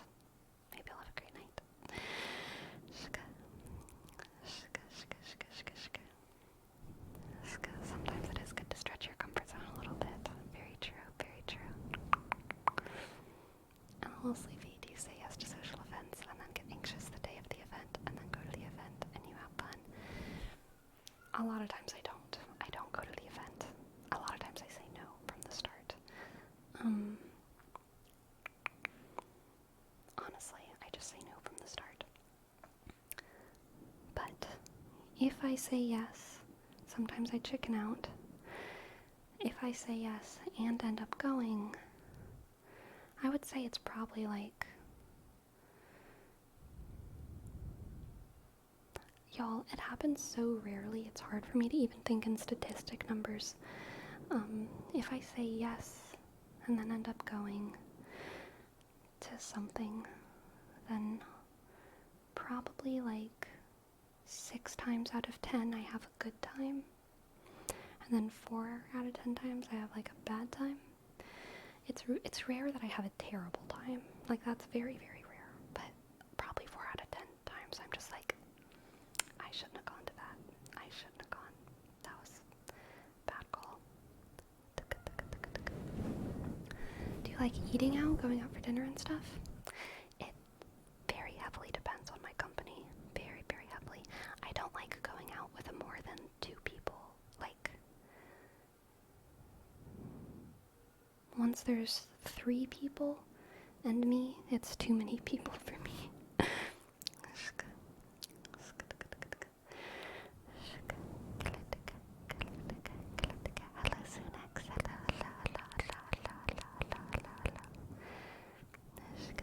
What makes it a good time, you think? The people, the environment. The people in the environment are huge. Also, if I feel that I'm free to leave at any time, it always makes it feel better. If I feel like I'm free to leave whenever I want, that always makes it feel better. And it also, like, certain social pressures, I don't partake, sorry, stomach sound. I don't partake in, like, any, like, substances or drinking or anything like that. And it's super rare that people will, like, try and pressure me into doing those things. But I would say that it's common that people make me uncomfortable with, like, very, like, repeatedly, delicately encouraging me to do those things, or just making me feel awkward for not partaking. So yeah, like, that's definitely, like, a frequent issue.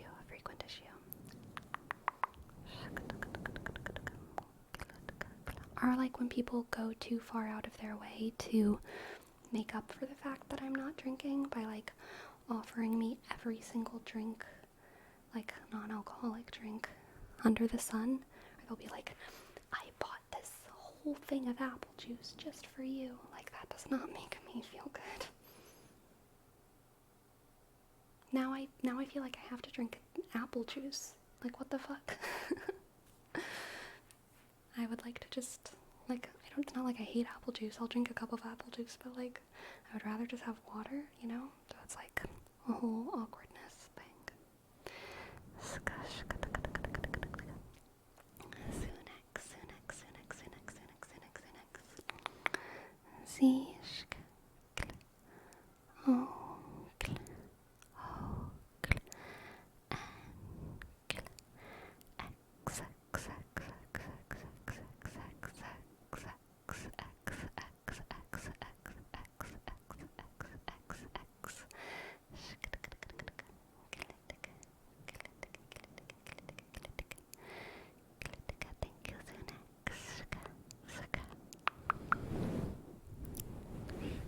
Yes, it's hard to hang out with drunk people when you're sober, true.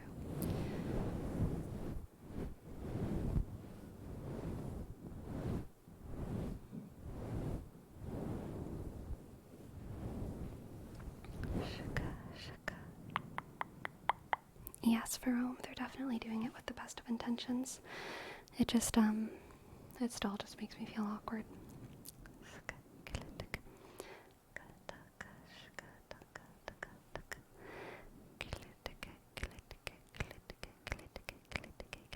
You liked the XXX. I'm glad.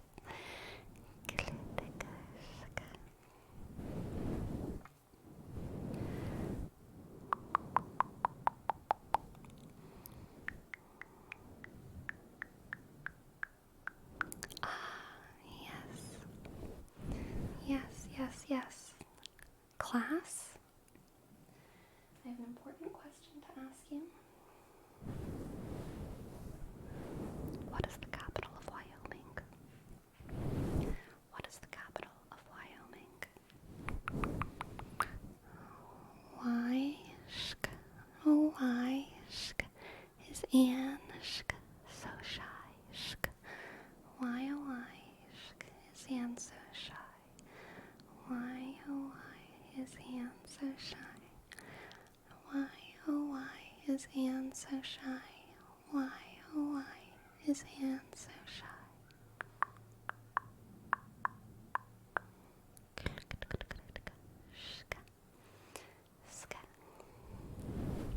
Yay, I'm so glad you know now, Ogden. Everyone must know the capital of Wyoming is Cheyenne.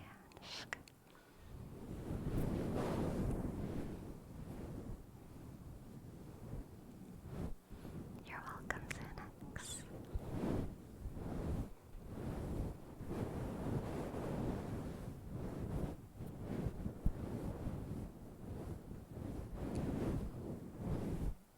Saggy Iguana, I have been to Wyoming. I have not been to Cheyenne, though. I've been to Laramie.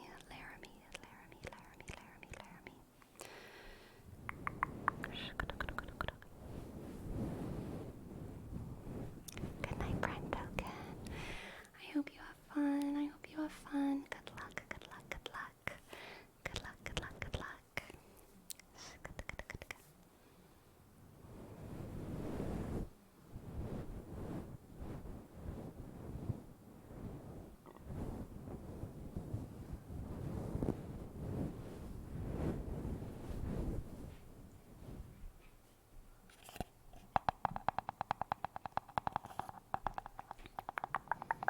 Did you like it there? I actually loved Laramie. I thought Laramie was super cool, super fun. Laramie's like a little college town. It's very cute. They have some cool train tracks. They have some vegan restaurants. They have college. They have a lot of history. A lot of cowboy history. Very cute little town. Do you guys believe in aliens? Yes, absolutely.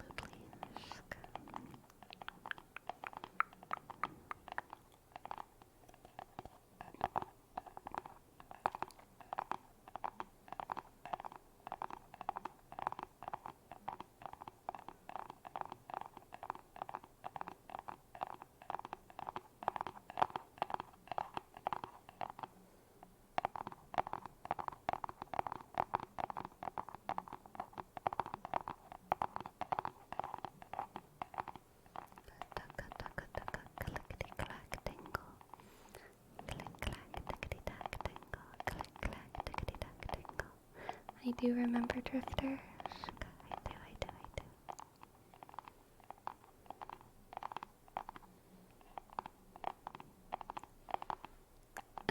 True, Zunex, true.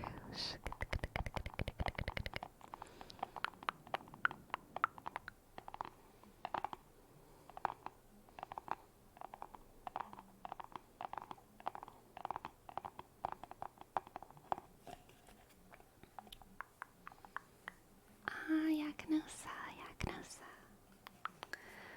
What would you like us to read? What would you like us to read tonight?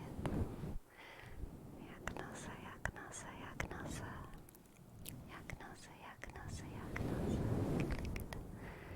Put a link in Discord.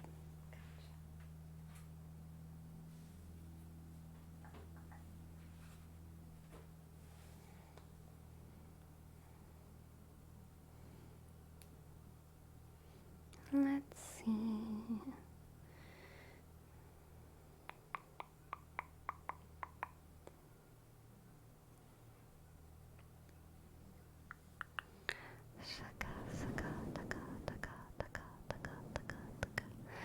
Relaxing or voluntarily having dumb, unpleasant experience. By Marie Buck. Some people like to relax and kick back with their friends, just talking and having a drink, which is obviously highly pleasurable. Some people like to be entertained by music or a movie. Some people like to make jokes with people they like, maybe at a bar or at someone's house. Some people like to lay around with another person, just touching. Or to prepare food alone or with others while listening to music that they feel a particular affinity for. But sometimes people like to thrust themselves into the howling wind and snow, arms tied behind their backs. I prefer to open my mouth wide open, knowing what will happen if I'm just holding my mouth open, ready to respond or yell or whatever seems appropriate. You know, I keep my mouth at the ready to make a lot of noise, and sometimes it becomes filled with hard-packed snow or with sand. Sand being more of a problem since, you know, it won't melt. I love that Yaknosa. That is so good. What the heck? I'm saving that one. That's a good one. I like that. I like that. I like that. I like that.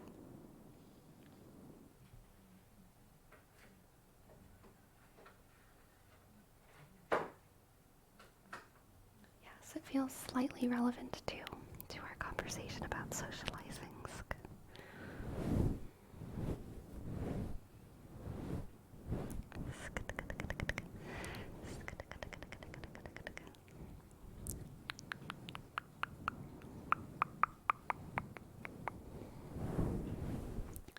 Gracie's drinking from her water bowl right now. Can you hear it? She just stopped.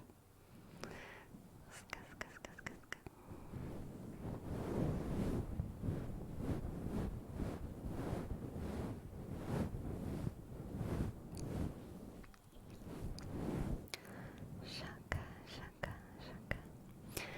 Oh, and you've built a list of poems I found for it over time. Nice. Great, Yaknosa. Nice, nice, nice.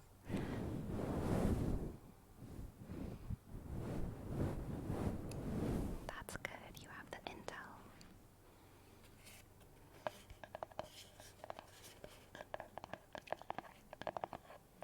The intel, intel, intel, intel, intel, intel, intel, intel, intel, intel, intel, intel, intel. Weirdo shrub.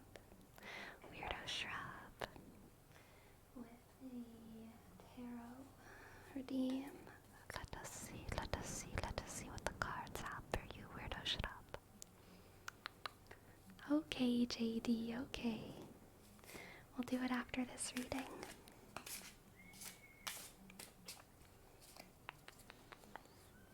Weirdo shrub. Weirdo shrub. Weirdo shrub. Weirdo shrub.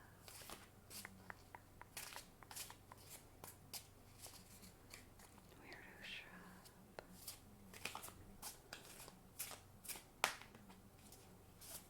Here we go.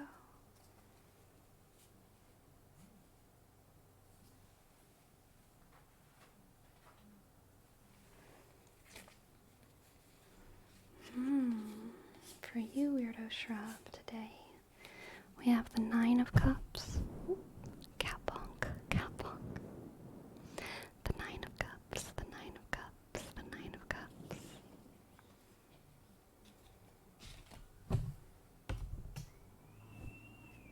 Cap, cap. The 7 of Swords, the 7 of Swords, the 7 of Swords. Girl. Not right now, okay? Not right now. We have the 9 of Cups, the 7 of Swords, the 9 of Cups, the 7 of Swords, and the Ace of Wands. The Ace of Wands.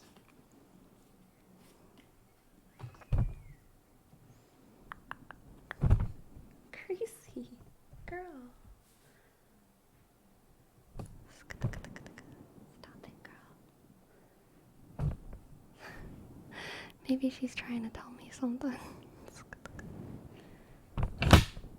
Oh my god. I'm so sorry, y'all.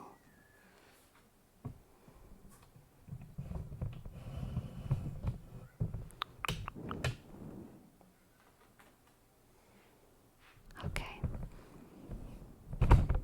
She's just running into the mic so hard, y'all.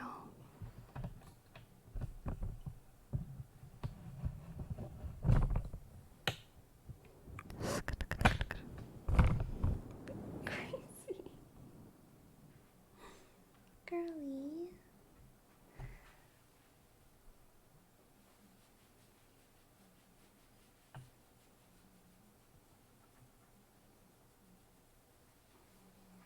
Okay, I just gave her a big belly rub. Maybe that will sate her for a second. Weirdo shrub. 9 of cups. 7 of swords. Ace of wands. 9 of cups. 7 of swords. Ace of wands. So I'm definitely feeling that this is an ending and a new beginning. Ending and new beginning. But I'm also feeling that it's a premature ending. Something needs to end before it's finished.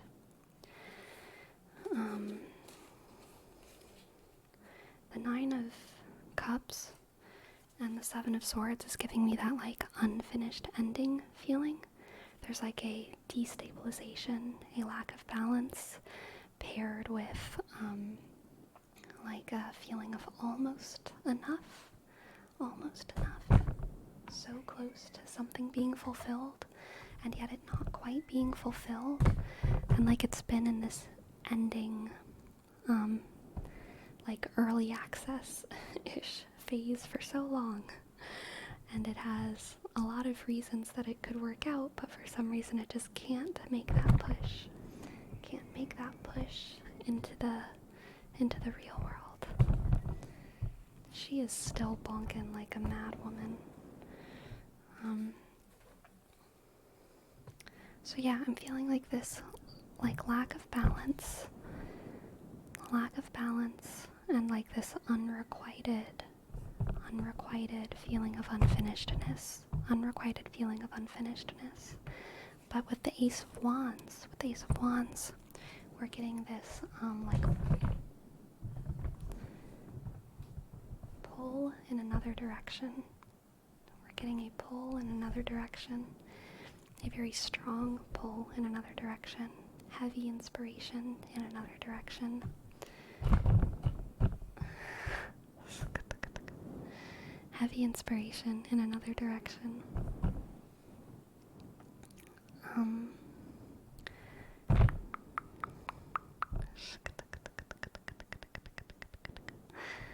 It is truly a crazy quake happening over here.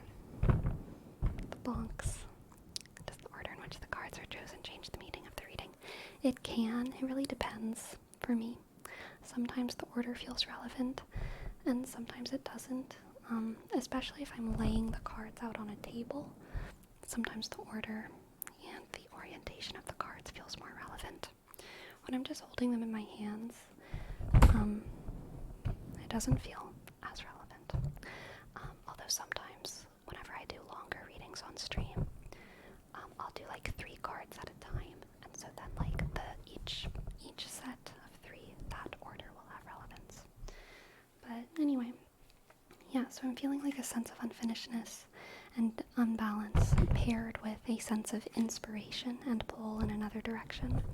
So I think that this is like a premature ending in order to support and encourage a new fresh beginning.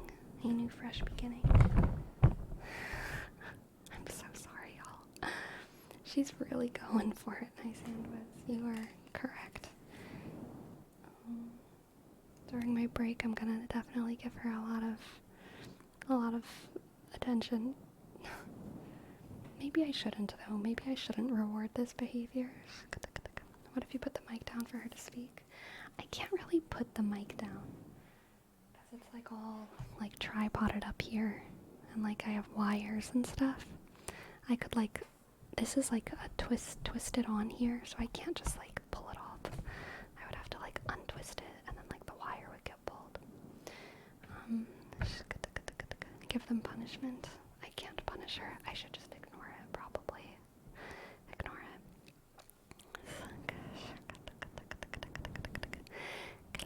Thank you, Jumpy. Thank you, Jumpy. Thank you, Jumpy. Thank you, Jumpy. Thank you, Jumpy.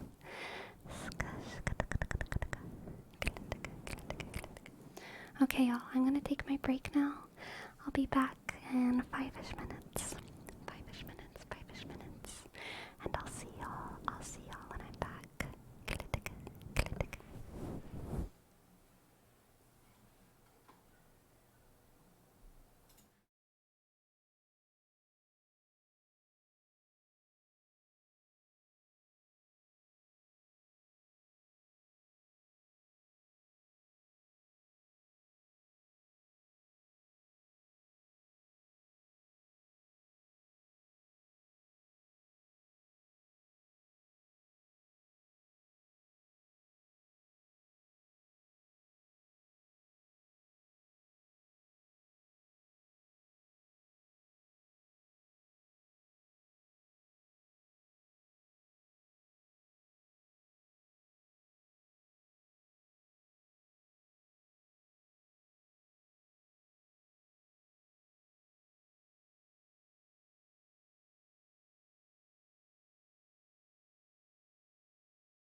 decided what Gracie needed was neither food nor cuddles, but a little bit of play. So I played with her favorite toy with it, which is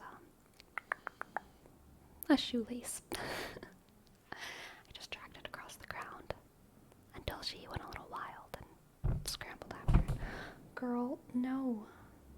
Don't you start again. I thought I cured this. Oh my god. Oh my god. What? What can I do? What can I do for this crazy little cat? Okay, Marseille. Thank you for your redeem. Thank you for your redeem. What poem can I read for you today?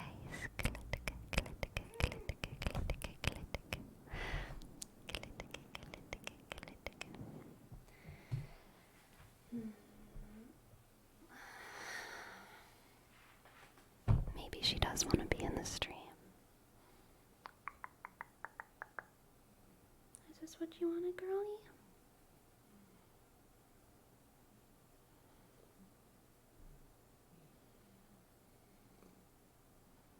She is so fluffy, Admiral Novastar.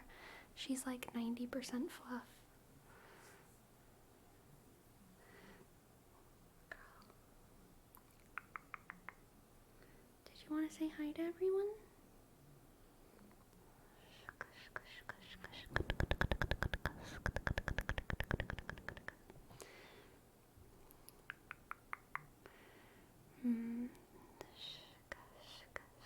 Something I want to read?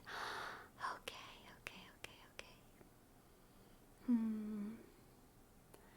What is something I want to read?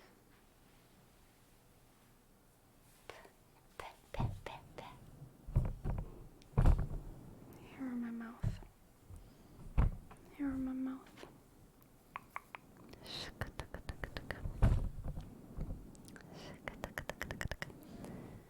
Let me think about a poem that I would like to read. Maybe something Gracie wants to hear. True.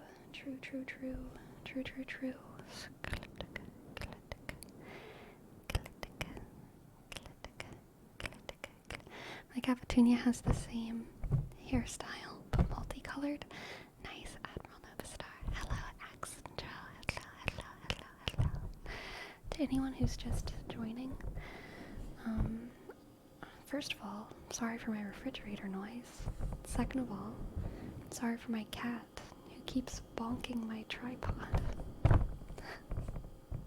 I like this.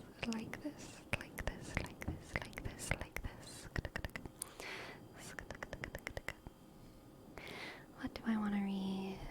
I kind of want to reread one of the poems, one of the first poems that I read on stream in this era.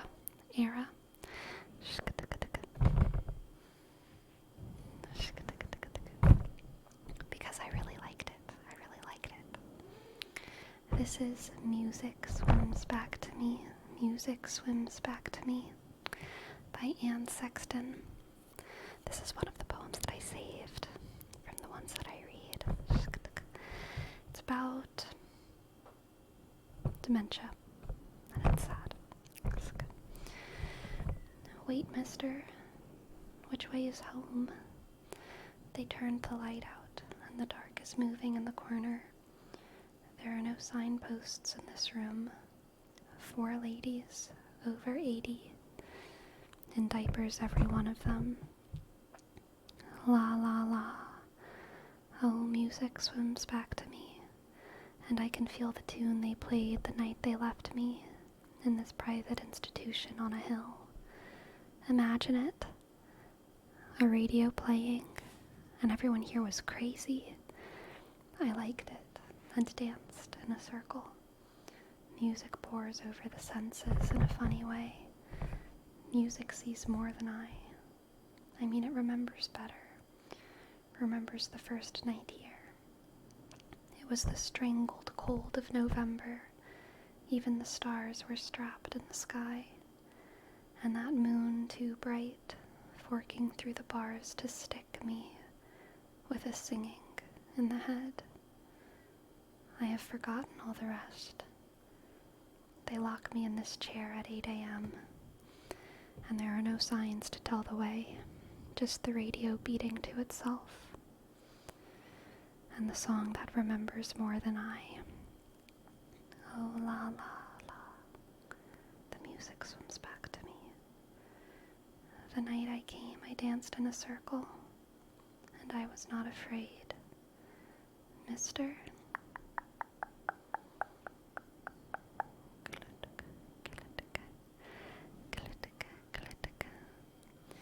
Yes, now she's gone over to her food bowl, my cat, and she's just licking it. She's just licking it. I fed her more than usual today, y'all, because I was away for a while. For not even a whole day. I was away for longer than usual. She was very anxious, so I fed her because she was feeling very food anxious. And, she's just still feeling very anxious. But I fed her extra. I fed her extra pasta john. She shouldn't need more food.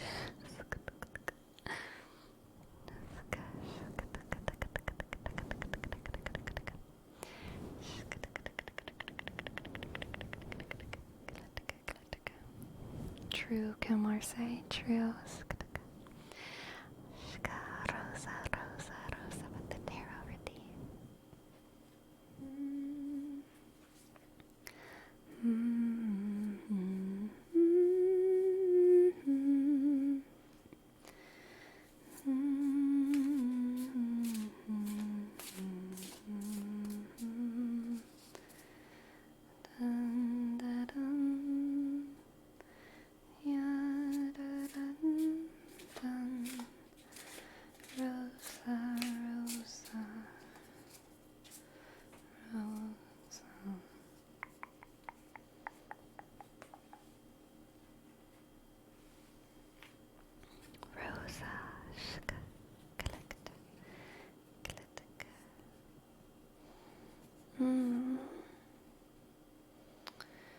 Rosa, for you we have the Devil, the Four of Swords, and the Ace of Pentacles. So I'm feeling, Rosa, you know how there's usually in the normal story arc of a book, story arc of a quest line, there's this middle point, a mini climax, a pre-finale sort of vibe, the bad before the big bad. After that, there's a rest period where our heroes recuperate, and they also usually gain some kind of new information, insight, or maybe some kind of magical item that will help them defeat the big bad later. That's what I think that this moment is. I feel like you've just accomplished something really big, but you can't celebrate it yet. It doesn't feel like an accomplishment because it wasn't the big thing. It wasn't the finish. It wasn't the end. And so you have to keep going, but you're taking this moment of rest. You're taking this small reprieve. But also during this period, you're gonna get a little bit of fortune on your side, so that's good. You're going to get something that will help you in the next part of this journey. The Ace of Pentacles is gonna be that tool, that piece of information, that little bit of hope that's gonna help you get through and make it to the end. So even if it feels like you can't celebrate yet, even if it feels like you're still trapped in the larger story, the larger journey, you are making progress.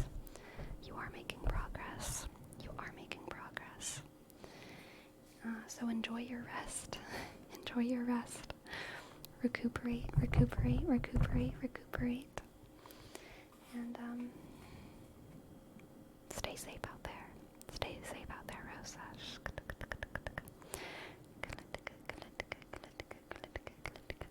Paranormal Activity mic.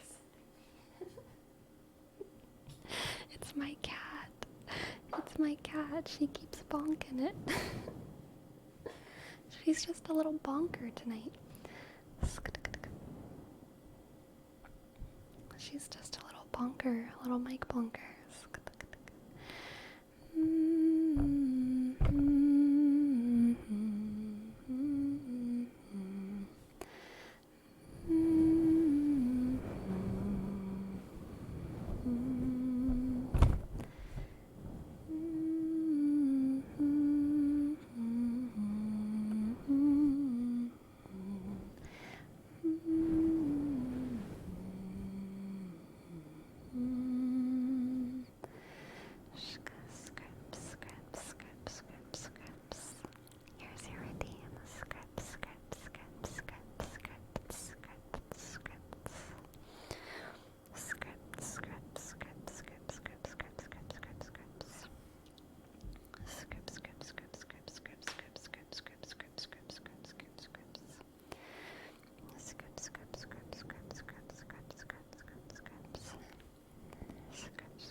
Marcus, hello, hello, hello, hello, Mishka.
He's here, the Phantom of the Opera.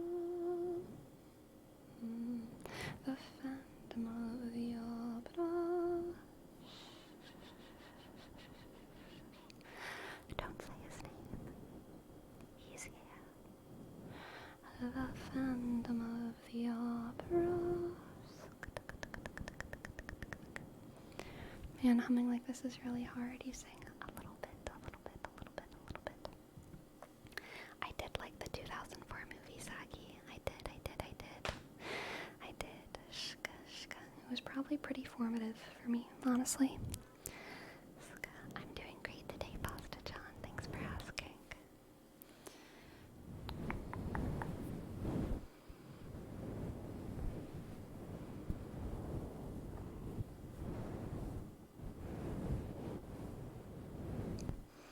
Yes, pumpkin spice, you know.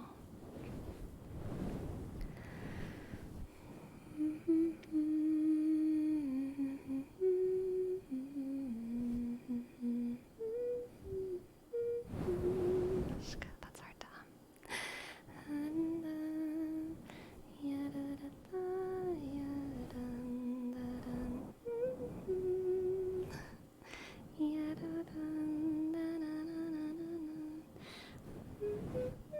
I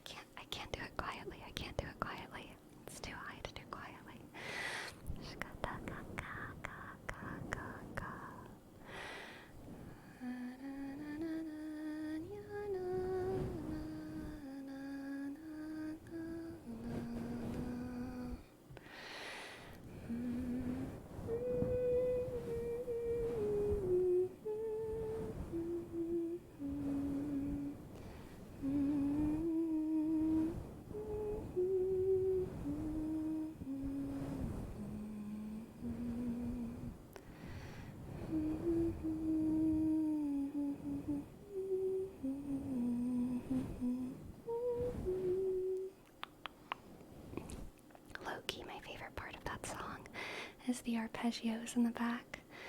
Silent and refined. There's like this beautiful arpeggios.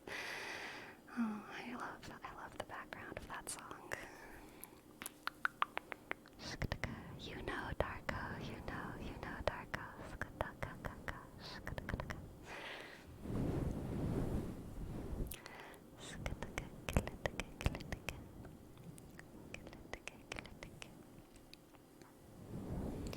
The most underrated song in Phantom is underrated because it's extremely short. It doesn't have its own track.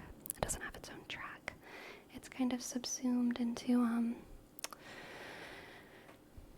I don't even remember what the actual track is named. It's like a very talky-sungy musical. So there's some songs, there's some like interludes that like are really just like a collection of very short songs. But the most underrated of those is Twisted Every Way. I love Twisted Every Way. Twisted every way, what answer can I give? And da da da da da, yeah da da da da dun dun. Wait, I'm singing it wrong.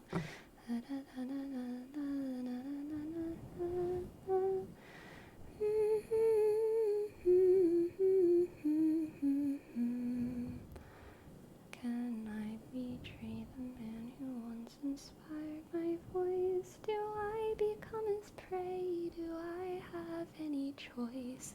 He kills without a thought. He murders all that's good. I know I can't refuse, and yet I wish I could. Something like that. I can't think of it. I can't think of exactly how it goes. I feel like I would need the instrumental to help me out, but it's a very good song. Twisted Every Way, Twisted Every Way.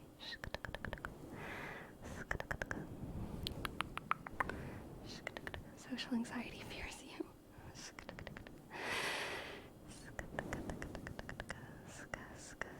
Wesley, hello, welcome to the chat. You should watch Phantom, Saggy. That's always a good time to watch Phantom. Always. Never a bad time to watch Phantom.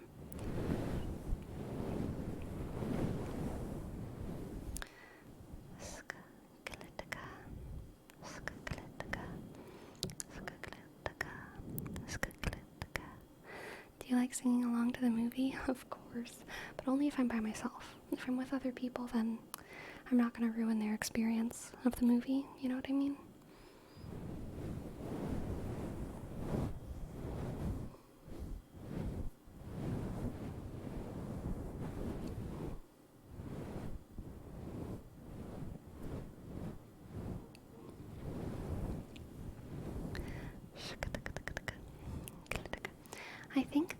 I think it's the 25th anniversary cast. The one with Sierra Boggess. The filmed version of that is actually pretty easy to find. It's not like a bootleg. It's like just available on the internet. I know they had it streaming for free for a while during COVID. I don't know what the status is on that anymore. But that's also another very good Phantom of the Opera to watch. It's the stage version.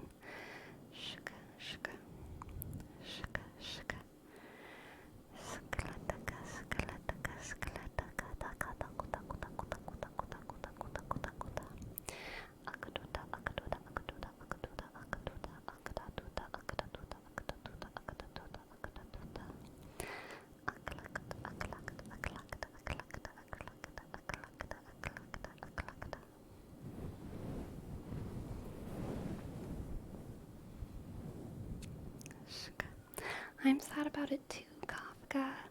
I'm sad about it too. I wanted Phantom to be on for eternity, honestly. I wanted it to be on Broadway for forever. Oh, underwhelmed. You're so very welcome. You're so very welcome. I'm sorry that you're feeling down tonight.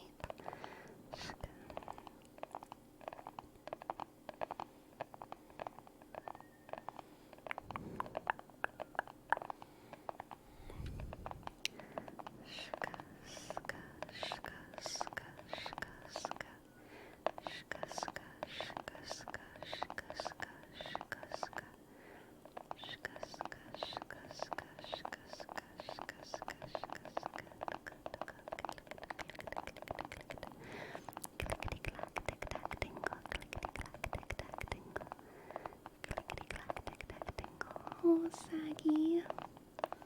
I'm so glad. Y'all are so kind, truly. I have been absolutely blessed by all of you as well. I'm so happy to be here, and I'm so honored, like genuinely, for real. I'm so honored that y'all get something positive out of this. It means so much to me. It means so much to me. Happy lurk, underwhelmed. Have a good lurk. You're very welcome, Yagnos. Oh, thank you for the bits, Rainbow Bottle there. Thank you. Such a cozy feeling. Yay, I'm glad, CEO. I feel cozy too. It's cozy for me.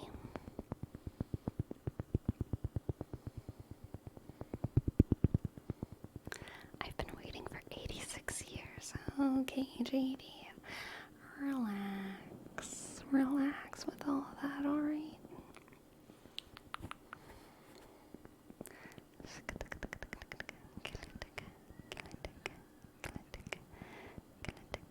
Oh, district got good. Thank you. Yes, God bless. God bless Gracie. She has calmed down. Thank goodness.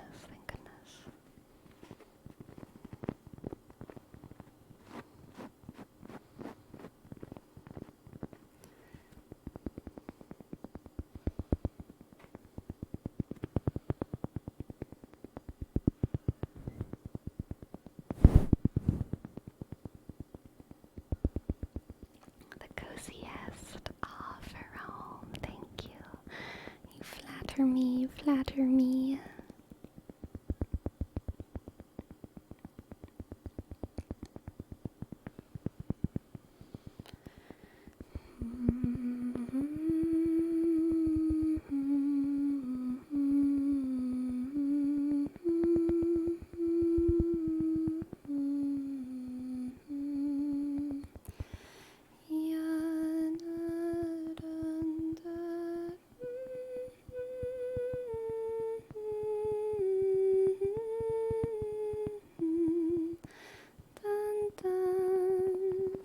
If anyone can name that tune,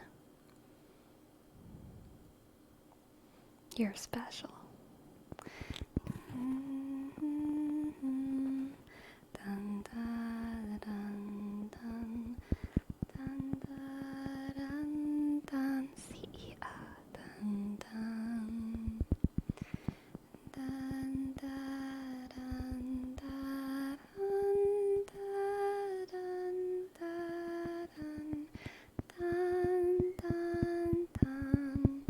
dun, dun.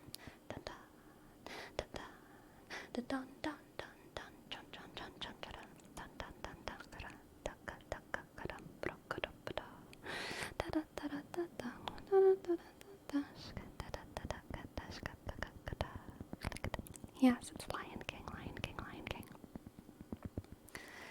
King has an underrated instrumental score.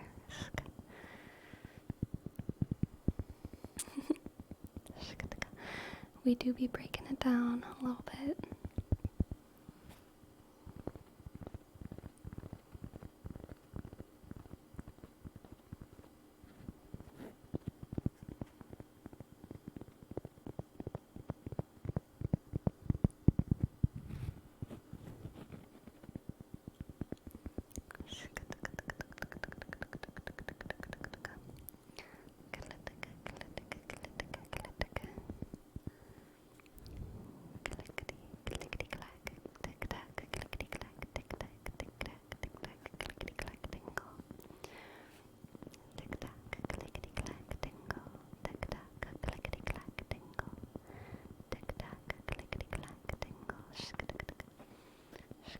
Twitch be glitching? What's Twitch doing, Sanchope?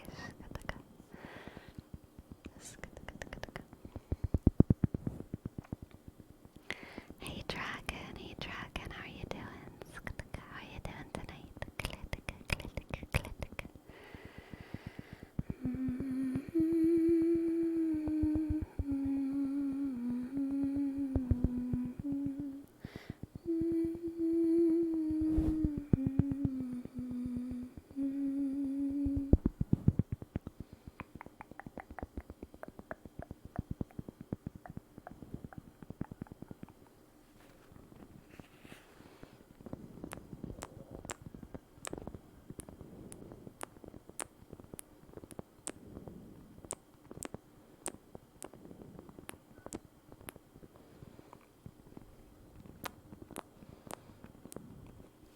I'm sure gamers say there's many words that have been lost to time and absorbed. Certainly. English used to have more words, and also less words. Different words.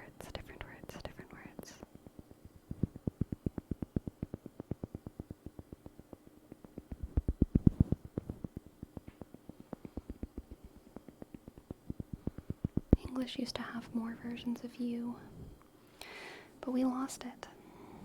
But as the my regular viewers are sure to know, we are slowly gaining you back in the form of y'all. We are slowly gaining back our second person plural you, which we used to have, and then we lost it. And then somehow that became correct. Somehow the losing of that word became correct. And so, Southerners, thank you very much, worked hard to make a new one called y'all. And of course, the intelligentsia doubts the power of y'all, is very unaccepting of y'all. But y'all will win in the long run, okay? Y'all will win.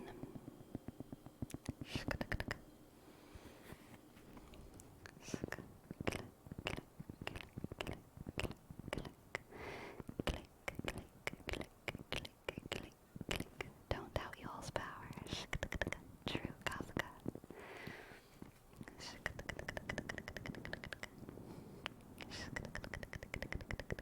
Y'all. We mustn't doubt the power of y'all.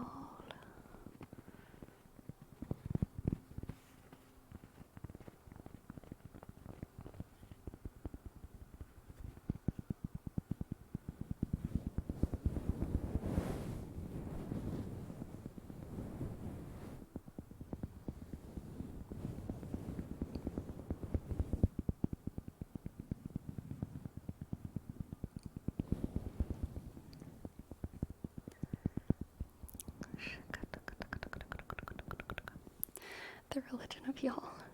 I like that all of these things y'all are saying in chat just sound like sentences by themselves. Like, don't doubt y'all's power. Y'all will win. Y'all is integral. I tried to resist y'all, but it's too powerful. The religion of y'all.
over here so that you can relax, okay? Focus. You gotta relax. You gotta relax. Relax, relax, relax, relax, relax. Shika, shika. How does a musical visual novel sound to you? It sounds intriguing, intriguing, intriguing, intriguing, intriguing. Relax, relax, relax, relax. Relax, relax. Sleep,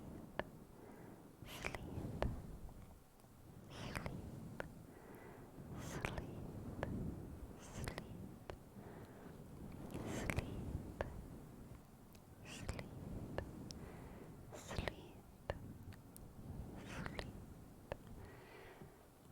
Relax, close your eyes, lay back, get comfy, comfy, comfy, cozy.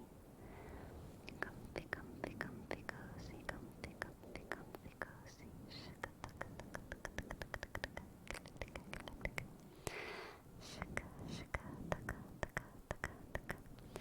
Lullaby humming YouTube video in sometime, probably. Shika, taka, taka, taka.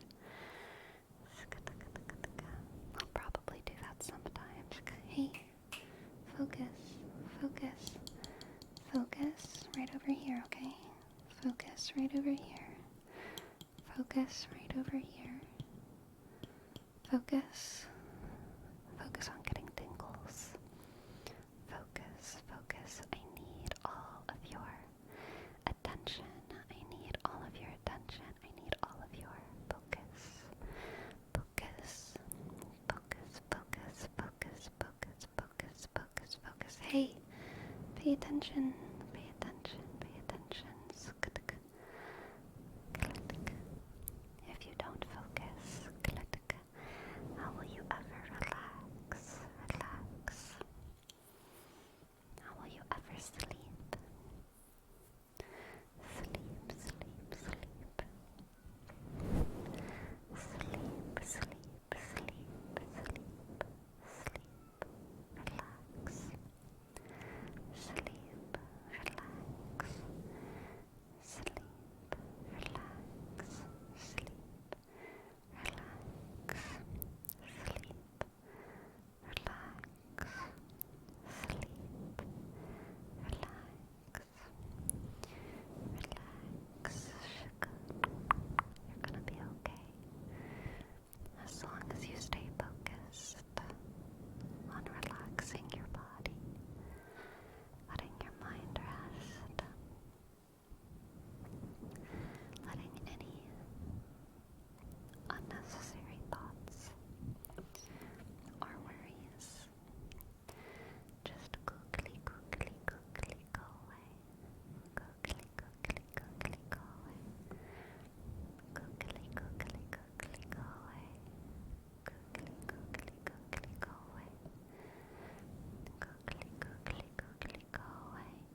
Focus on getting tingles, getting tingles, getting tingles, getting tingles, getting tingles, getting tingles, getting tingles. Focus on getting tingles.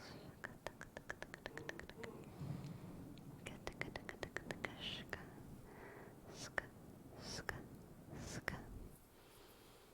Ska, ska, ska. Oh, JD. I'm sorry. I still haven't returned yours. Okay. Fine, JD. I'll get your tingles out my back pocket. Let's see. Okay, here they are. Here's JD's tingles. JD, let's be real here. I know you're not selfish. I know you wouldn't want these just for yourself. So we're gonna share them with the class, okay? We're gonna share all your tingles with the class. Because I know that you're not selfish, okay? Okay. Everyone, let's share JD's tingles together. Let's share JD's tingles. Release the tingles, release the tingles. Release the tingles, release the tingles. Release the tingles. Release the tingles. Release the tingles. Release the tingles. Oh, Pasta John. It doesn't matter where I'm keeping your axioms because you're never getting them back, okay? You're never getting them back. Axioms are all mine. All mine. All mine.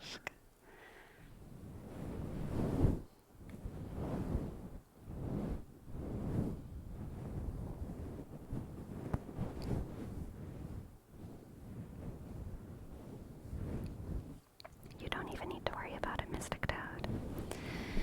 Why worry about what you don't have, what you don't need? You don't need any axioms as long as you're here, okay? Just relax into a delightfully axiomless slumber, slumber, slumber, slumber.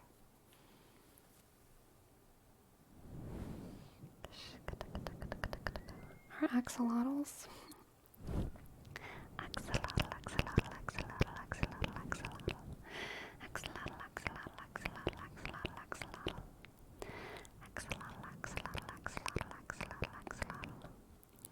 Axolotl, axolotl, axolotl, axolotl. Axolotl, axolotl. I have no idea where your axolotls are, actually. Sounds like a you kind of problem.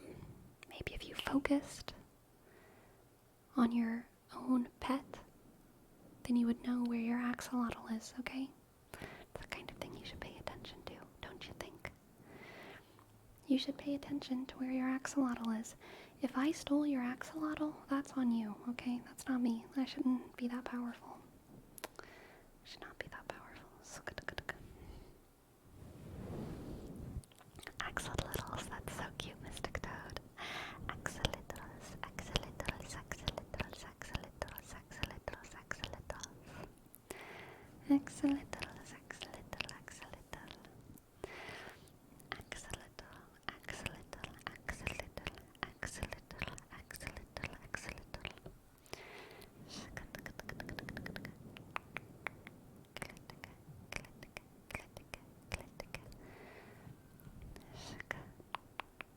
Axolotl, axolotl.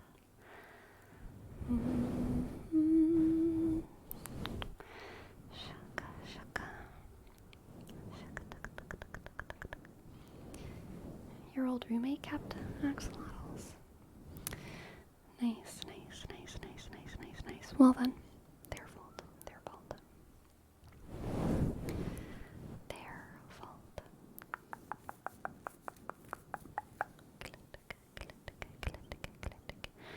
Shka, shka. Oshka, sakando klauhande plan. Oska klauhandushka. Askande klaushka pofronga.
years in Jobe. That's a full house.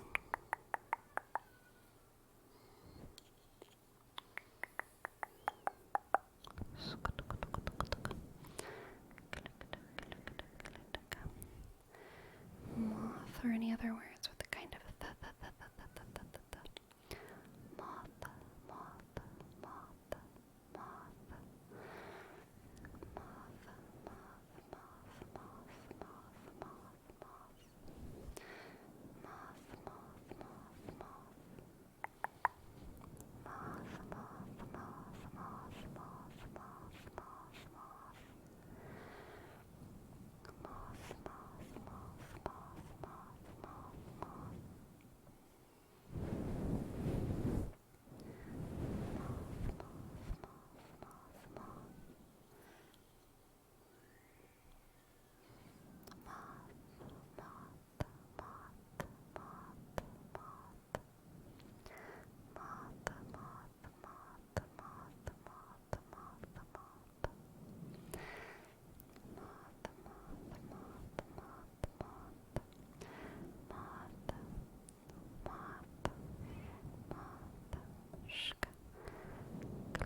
I was a king. I was a moth with painted wings made of cloth, cloth, cloth, cloth, cloth.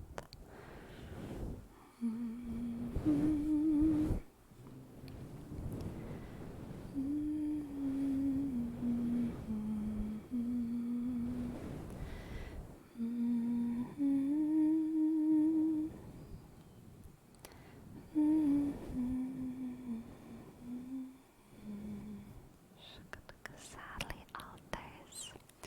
Sadly alters. Ask a double L. Click, click, click, click. Ysk a L Dsk E Rsk S.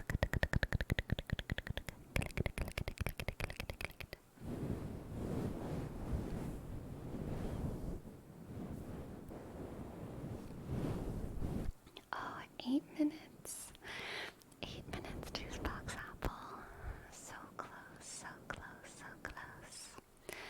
You've got this, okay? You've got this.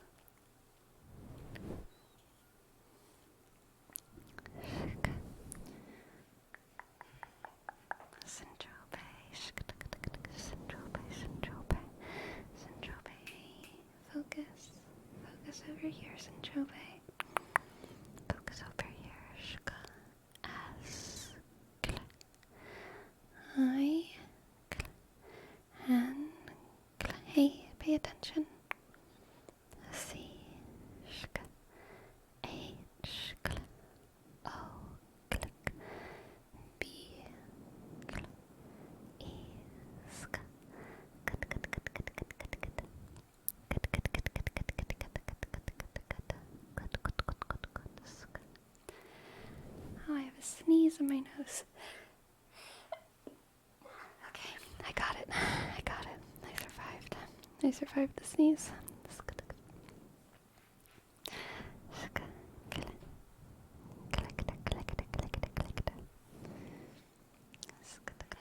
Thank you, nice hand was.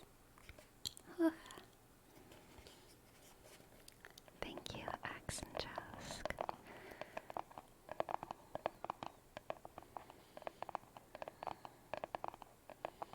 Allergic to my name. Maybe so, Sinjope. Maybe. Rogue Fox, thank you. Thank you. I love my little mushroom man too. I love him so much. He's so happy. I love him.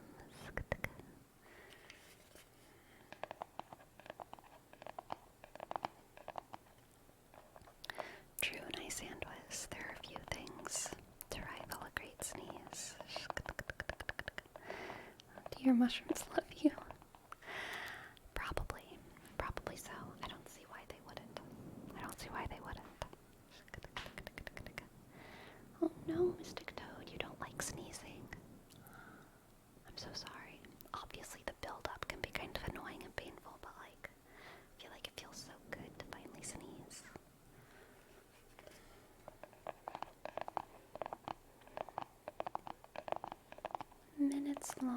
Oh gosh, I'm so sorry, Mystic Toad.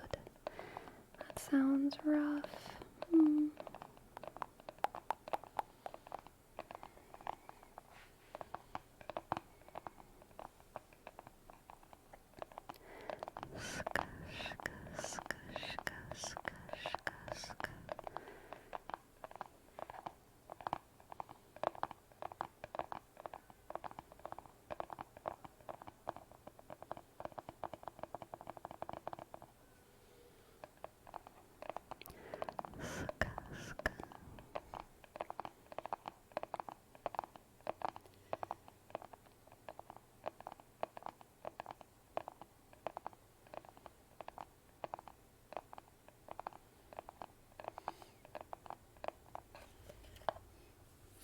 A loud, messy thing. That's Vera Aramis. Sneezes can definitely be bad whenever I'm sick. Like, that's no fun. But that's just because being sick is no fun. Being sick sucks. Whenever I was a kid, I low-key, liked being sick. I think it was, college when I really stopped, being sick. I hate being sick now. Being sick is, the worst thing ever. But whenever I was young, I kind of liked being sick.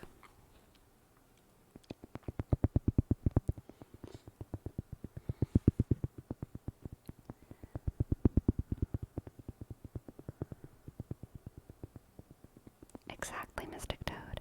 Means no school, and the penalty is much lighter for missing school. And, I felt like I would get attention more whenever I was sick. Positive attention, which was nice. There's a car alarm going off. It's a little bit obnoxious.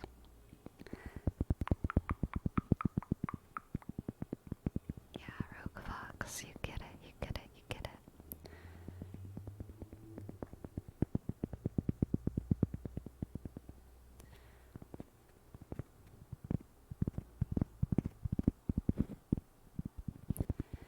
Man, I hated school so much to the point of viewing sickness as something positive. Yeah, for real, for real, for real.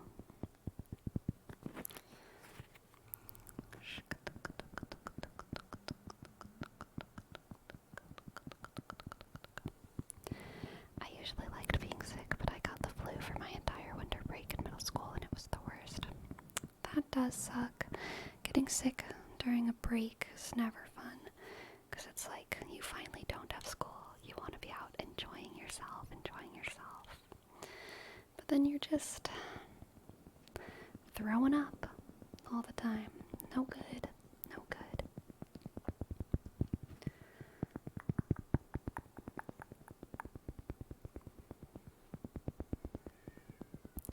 I feel like whenever I was younger as well, I took a lot of feelings for granted, both positive and negative feelings. So because I didn't know, I wasn't keeping track of what healthy felt like, whenever I got sick, I wasn't super distressed at how unhealthy I felt. My throat hurt, my nose hurt, my ears hurt, and it was annoying, but I didn't have the same kind of thing today where I have this is wrong and I shouldn't feel like this and this is horrible. Whenever I was younger and those things would happen, I would just be like, well, this is the situation. I'm not going to be sad about it. It's just going to be uncomfortable. Whereas now I kind of get sad when I'm sick because I feel I hate having to take care of myself in more than the basic ways. I don't for the whole forcing myself to rest thing and sleeping more. Ugh, I hate it. It makes me feel bad emotionally. Same, Mystic Toad. I'm super grateful for my strong immune system. I very, very rarely get sick, thank goodness. Because I don't like it.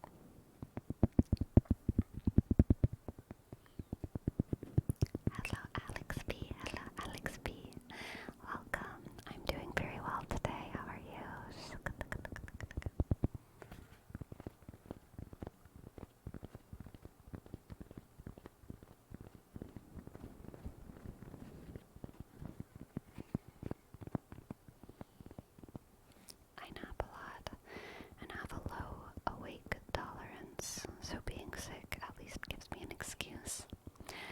fair, Rogue Fox, that's fair.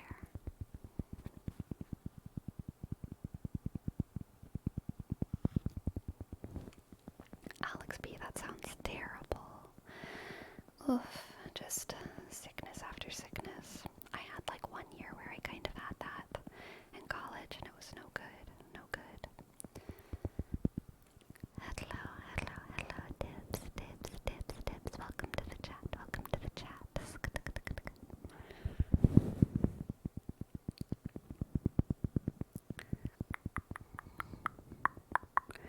Hating something but still doing it is a good sign of maturity. Nice thing to feel good for. That's fair. That's fair. Hating something and not doing it is something that I can feel guilty for, though.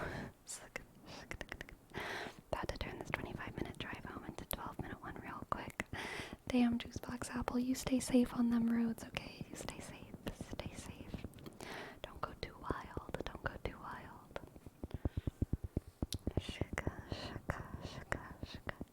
I was working with animals today, so my allergies are through the roof. Oh, I'm so sorry. I'm so sorry.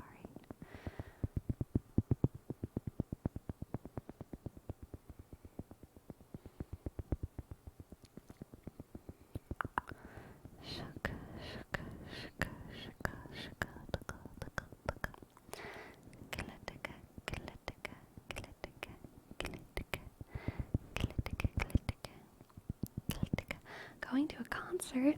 That's exciting, Alex. That's exciting. That's exciting.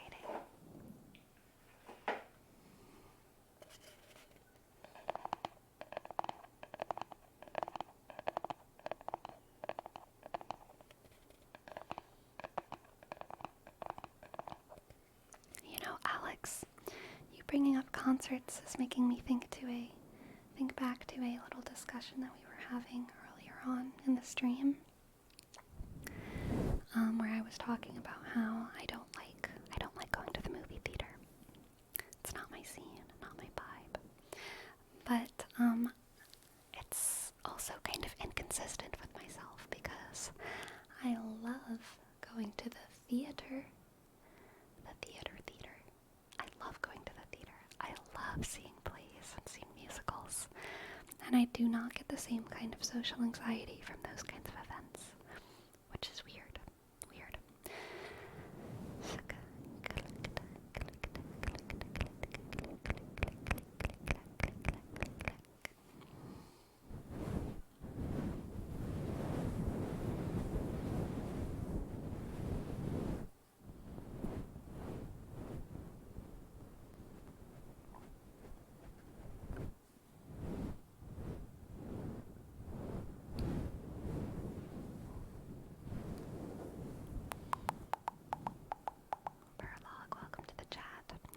Different people go see movies than others that go to see plays, musicals.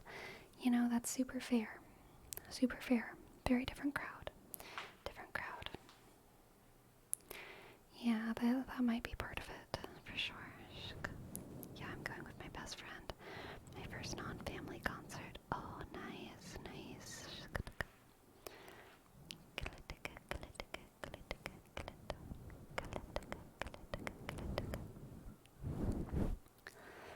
Tick-tack, clickety-clack, tingle. Tick-tack, clickety-clack, tingle. Tick-tack, clickety-clack, tingle. Tick-tack, clickety-clack, tingle. Tick-tack, clickety-clack, tingle. Tick-tack, clickety-clack, tingle.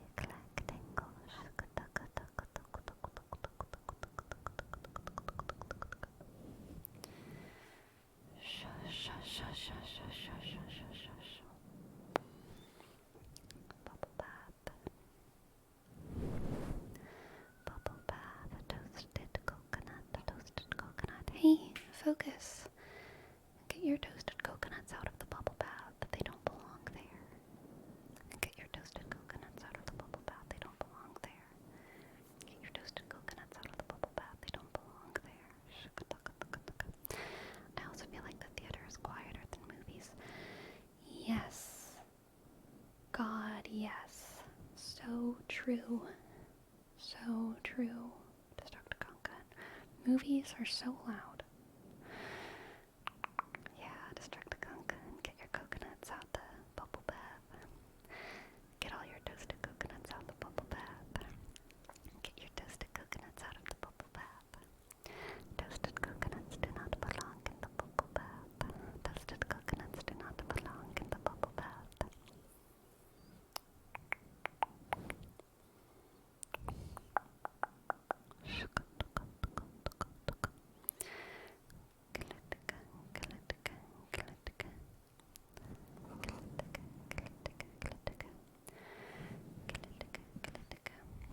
I understand that a little bit of Alex B. I don't really mix up excitement and nervousness, but like I get post-event, anytime something good happens, afterwards, I'm like, I get really nervous for some reason. After good things happen, I like have high anxiety nights usually.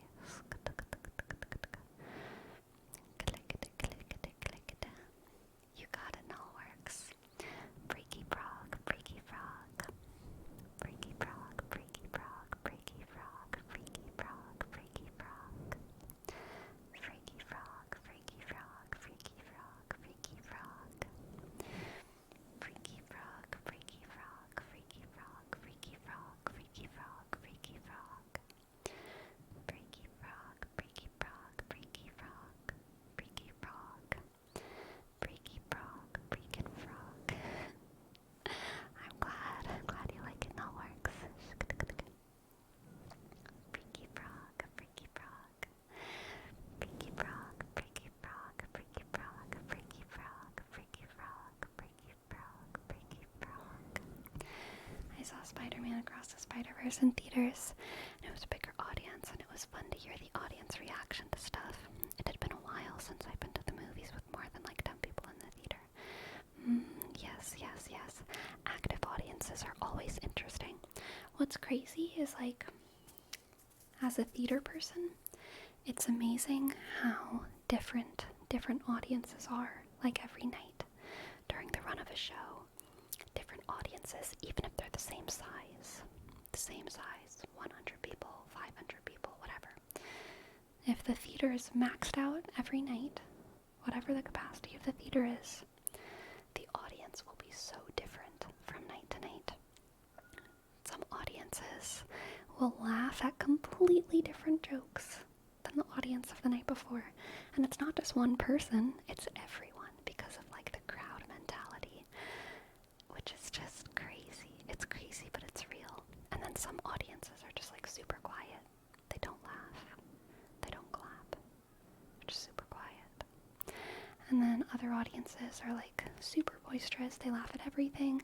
Some audiences are rude. Like it's amazing how with the same cast, same theaters, same week, same performance, an audience can be so different from another audience. Oh, thank you for popping by, Bobbin. Thank you. Welcome to the chat, and I'm glad that you enjoyed the videos.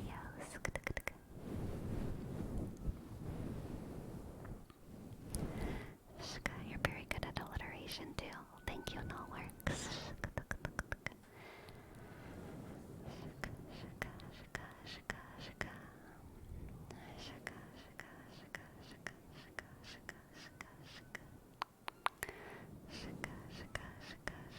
The fact that COVID didn't kill the large cinemas breaks my heart.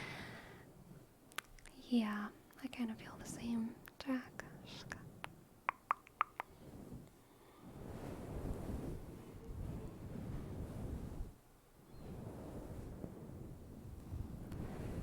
Oh, it all works. Maybe. I'm sure I will. At some point.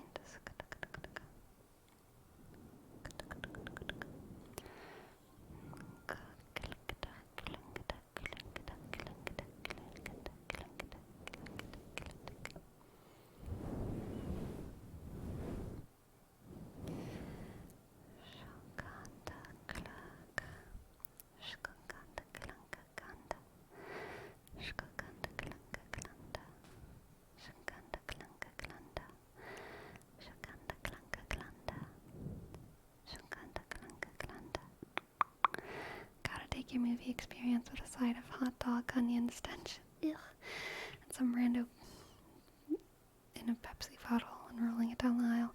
Yeah, that's no good. That's nasty, Jack. But yeah, true. Big theaters are disgusting.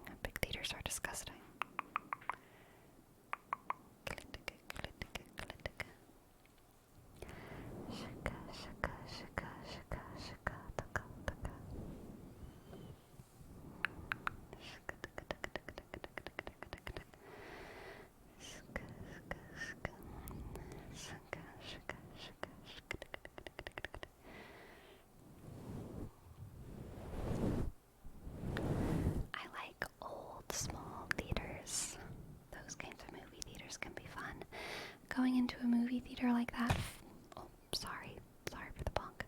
It feels more like going into a theater when it's small and old, or even small and new, especially if you're going to see some like indie film and there's like 20 people and you're all sitting on the floor or something. That feels good.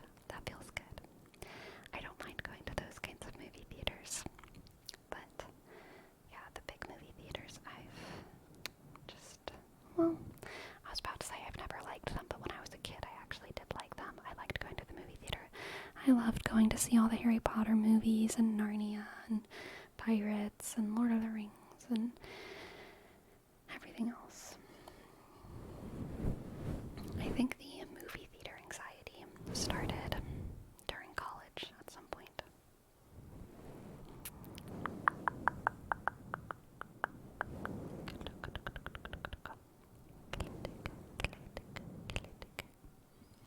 I do not have public playlists, no works.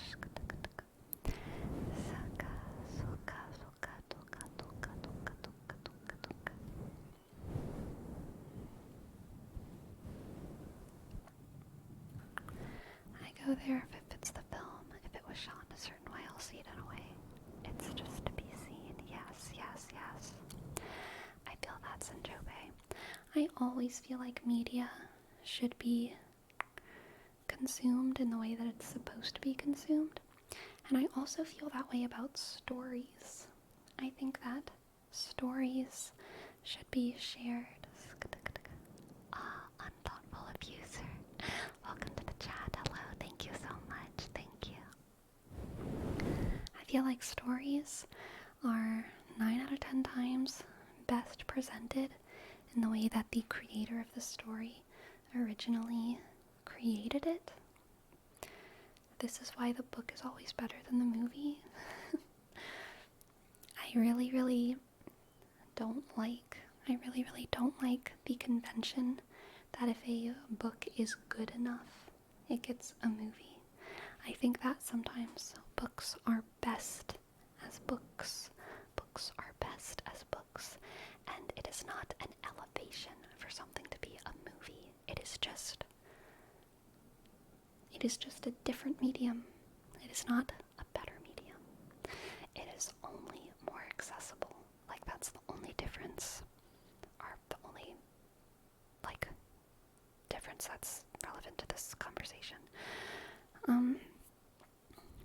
So many books, whenever they get highly critically acclaimed, they should just be highly critically acclaimed as books. I hate that when an author does really well, people will start saying, like, so when's the movie coming out? No. Movies should not be a sign of success, because it's just a different medium that, like many stories, it just doesn't serve the story to be made into a movie. That's not to say it never works out well. It of course can. But, like, balancing the variables of, like, how far should we go to adapt it for film versus, like, how dedicated should we be to preserving things as much as we can to, like, the way the book was. It's, like, very difficult to balance. It has to go on a story-by-story basis. And it's, like, it's just really hard.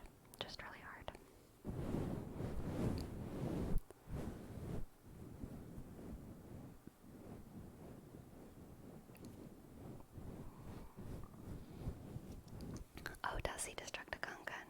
Yes.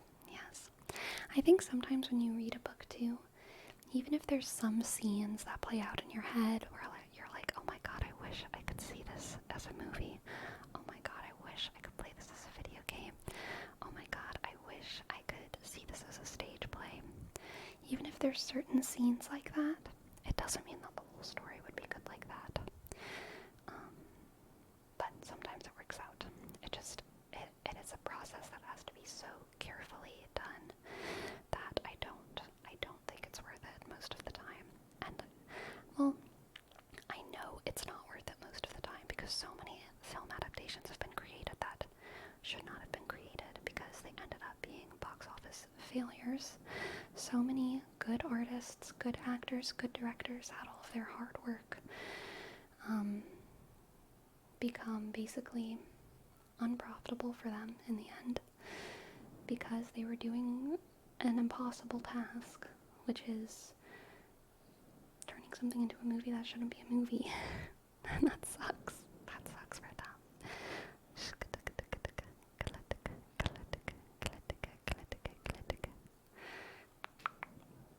I would love it if Miss Peregrine's Home for Peculiar Children were to become a movie. It did. It did, Goss. It did become a movie. And it was pretty mid, not gonna lie. It was pretty mid.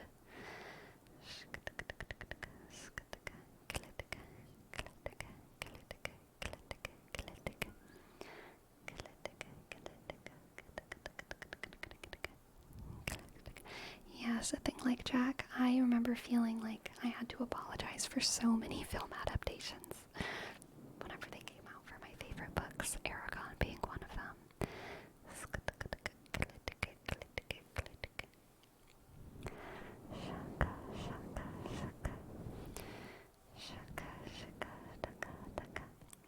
Little Trappist, little Trappist. Little Trappist, little Trappist, little Trappist. Little Trappist, little Trappist, little Trappist, little Trappist, little Trappist, little Trappist. Little Trappist, little Trappist, little Trappist, little Trappist. So tingly. Little Trappist. Little Trappist, little Trappist. Little Trappist, little Trappist, little Trappist. Inkheart, yes, I remember the Inkheart adaptation broke my heart. Aragon broke my heart. Percy Jackson broke my heart. Little Trappist, little Trappist. Little Trappist, little Trappist. Little Trappist, little Trappist. Little Trappist, little Trappist. Little Trappist, little Trappist. Twilight was a disappointment for me. I never read Miss Peregrine's Home for Peculiar Children, but I was embarrassed for the people who did because I saw the movie and I was like, I know the book is better than that. And I had a similar experience with Divergent. I never read the Divergent books.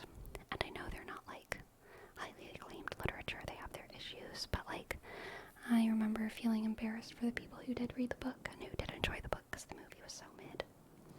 I did not like the Maze Runner movie. I loved the Maze Runner books. That movie was a huge disappointment. Little Trappist, little Trappist. Yes, yes, JD, a big second-hand embarrassment.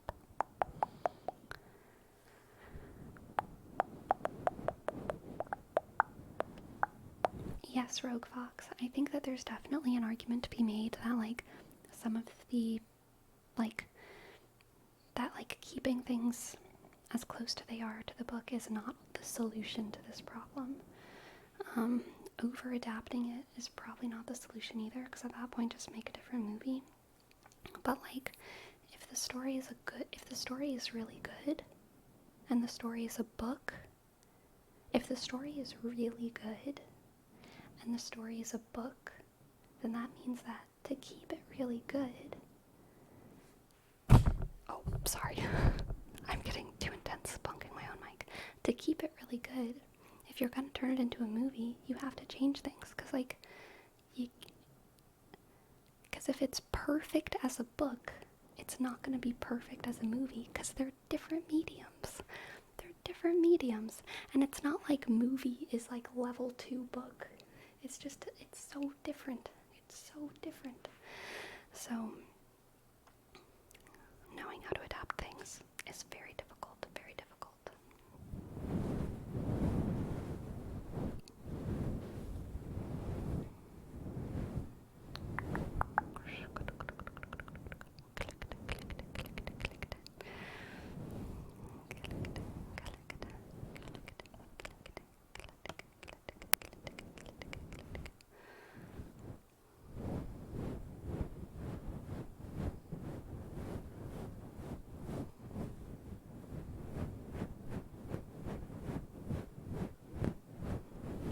What's your favorite adaptation?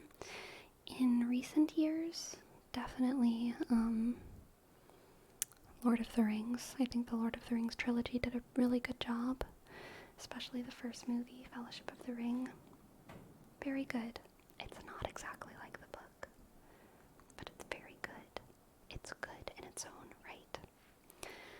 I feel similarly about some of the Harry Potter movies.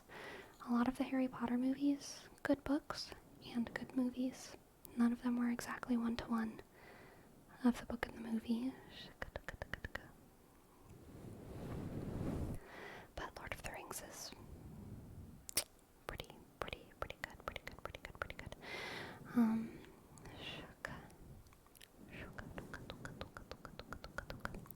I think The Phantom of the Opera, adapted from the old novel into a stage play. Fantastic adaptation. Fantastic adaptation.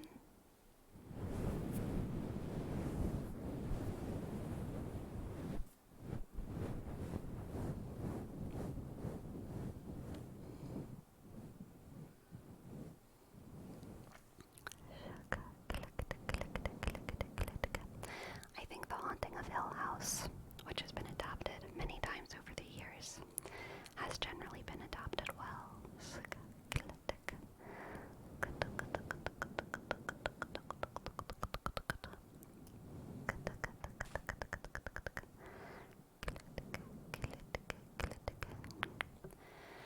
Yeah, Brayden, I agree. I agree with that. I think that longer Harry Potter movies could have been good.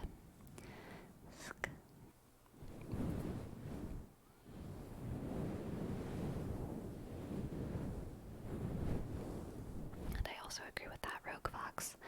The Hobbit did not need to be 3 movies. Not at all, not at all. And I feel like the whole aesthetic was just pretty off. Oh, another massively disappointing adaptation, both times it was adapted for me, was a Series of Unfortunate Events. The old one with Jim Carrey, and then the new Netflix one. Both of them were bad. I did not like either of them. The Netflix one was better than the Jim Carrey one, but it was not. It didn't cut it. Didn't cut it.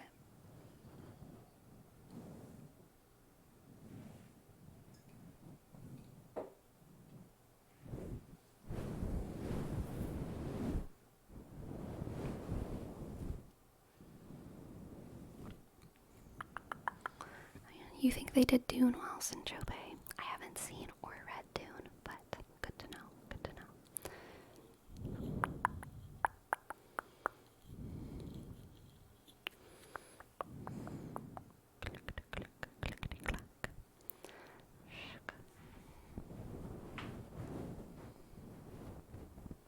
Oh, look, that's my foot shadow.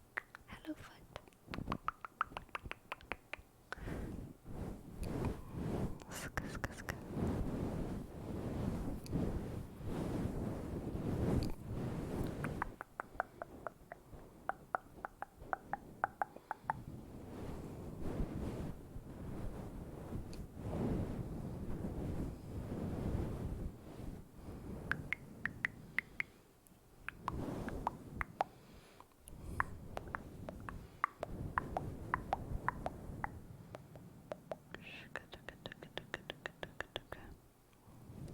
Something is wrong with my stream because unless I'm entering some time problems, stream hasn't been on for 17 hours and 33 minutes.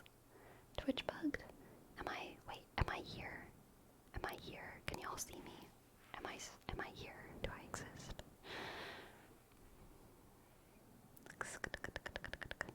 Okay, I am here. Okay, that's good. What a strange issue. Huh. Sleepy's in our imagination. I might be in my own imagination. I don't know.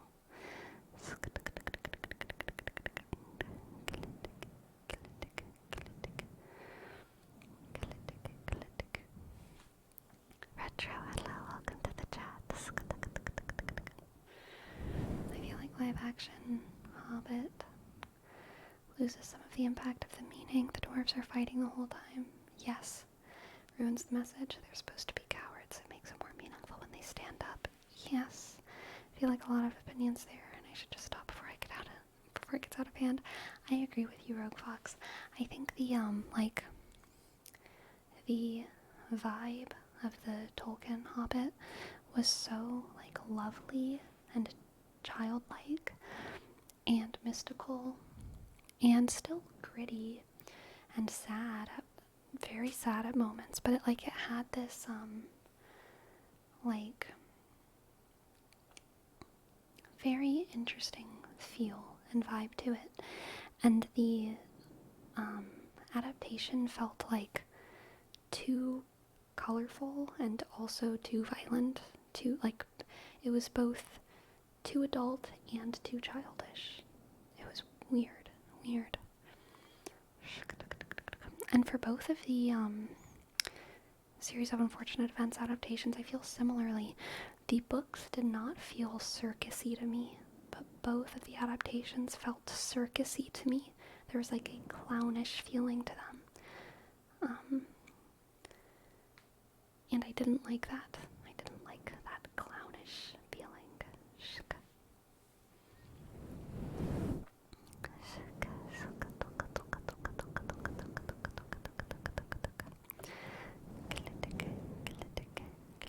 Yes, Rogue Fox, what a good line.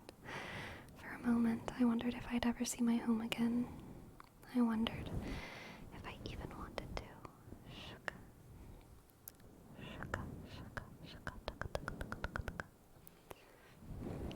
Tick-tock, clickety-clack, tingle. Tick-tock, clickety-clack, tingle. Tick-tock, clickety-clack, tingle. Tick-tock, clickety-clack, clickety-clack, clickety-clack. Clickety-clack, clickety-clack. Clickety-clack, clickety-clack, clickety-clack. Clickety-clack, clickety-clack, clickety-clack,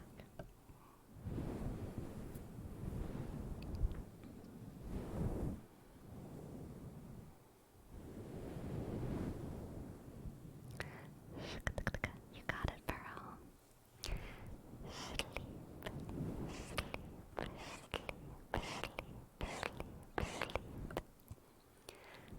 Sleep, sleep, sleep,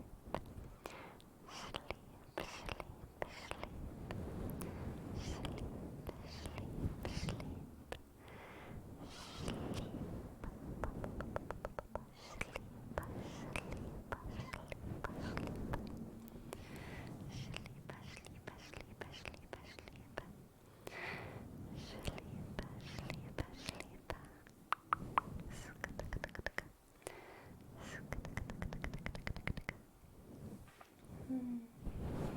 And we have a tarot reading for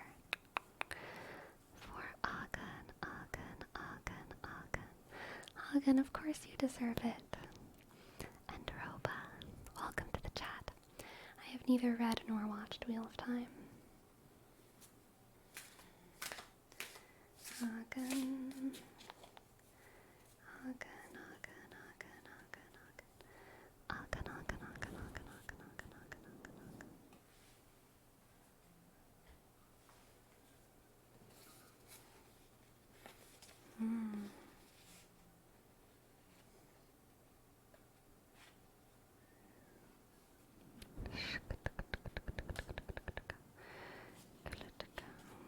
Agan?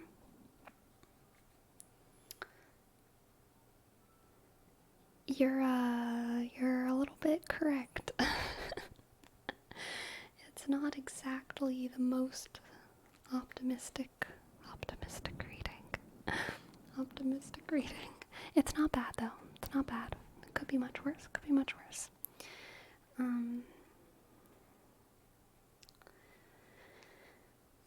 So we have the Tower, the Seven of Cups, and the Ten of Wands.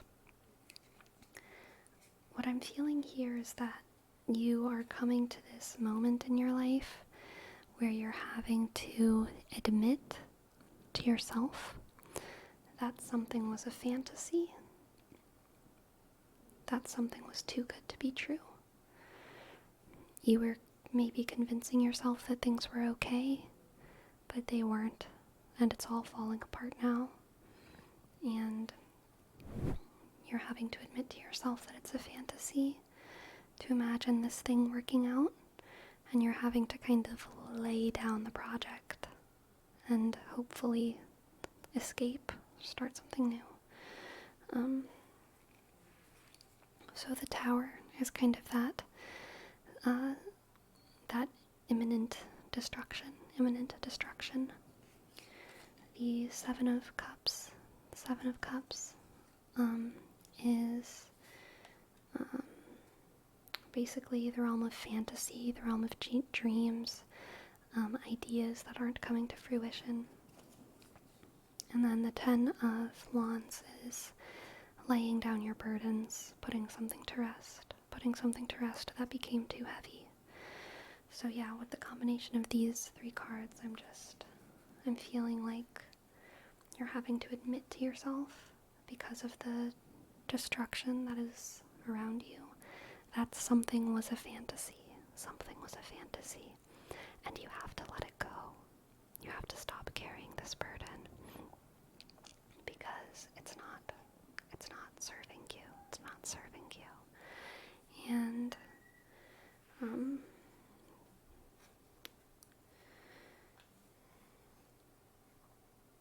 I think that there are other things, other ideas, other worlds that you can chase, that will serve you more than whatever the fantasy is that you're having to let go of. They'll serve you more than whatever the fantasy is that you're having to let go of.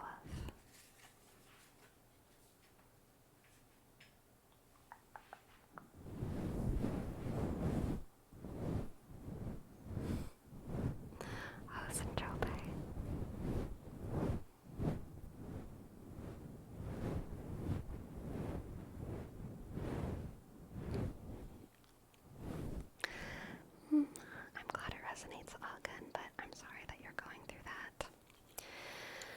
Let us all give some good energy to everyone present who is going through any sort of loss, letting go, difficulty saying goodbye, difficulty ending something that needs to end. Give them good energy. Know that there are people in the world who care about you. There's people in the world who care about you. There's people in the world who see you and value you. And the world is so big and vast and open, and there's always a place for you, okay? There's always a place for you, and you're gonna do alright. You're gonna do alright.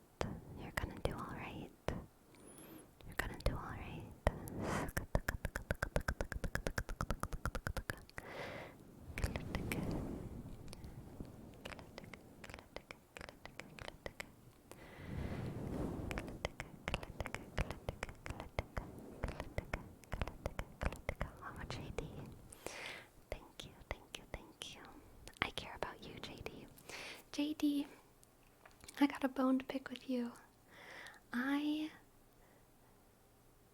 I'm never awake when you're streaming. I know maybe that's a bone to pick with myself, but I'm gonna take it out on you, okay? I'm never awake when you're streaming.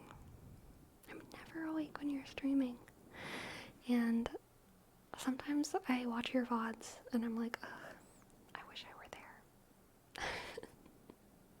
This is my bone. To pick with you, JD.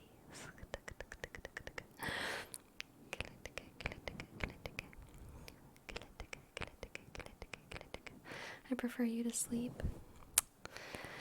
I don't. I would rather just never. I think if the price to pay for never sleeping was being always slightly sleepy, I would pay that price. But unfortunately, the price for never sleeping is much higher than that. It's death. So annoying.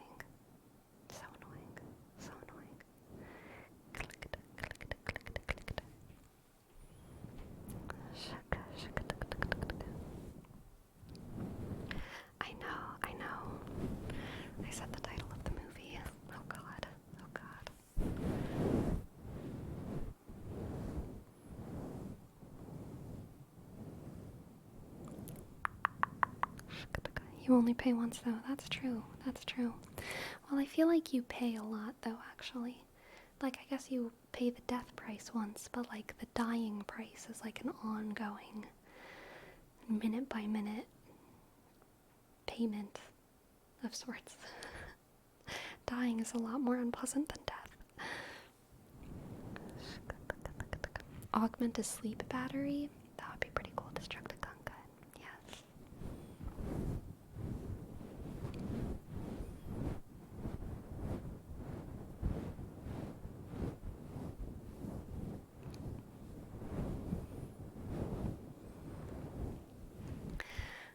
Tips for crippling insomnia.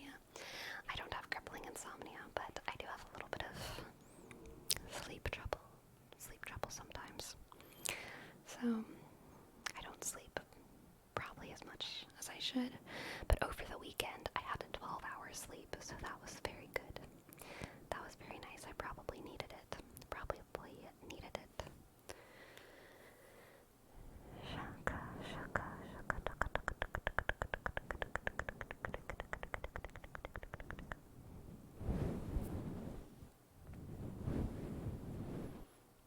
click.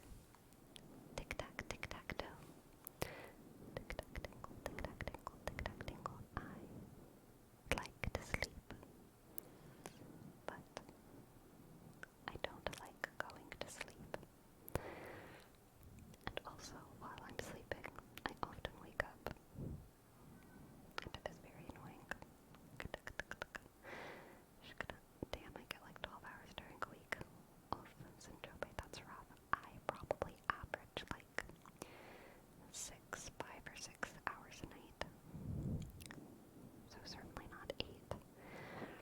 Probably kick it with like 5 or 6 hours a night. And then I get like one big sleep later in the week.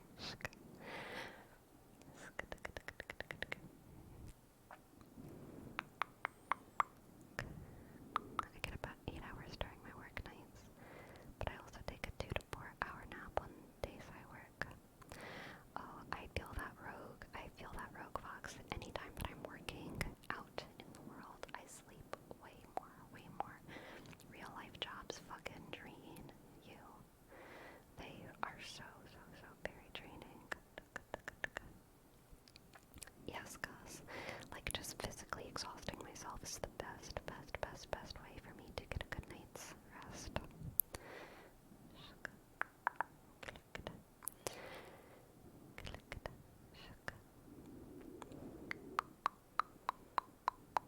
Damn, Sanjobe. That's rough. That's rough.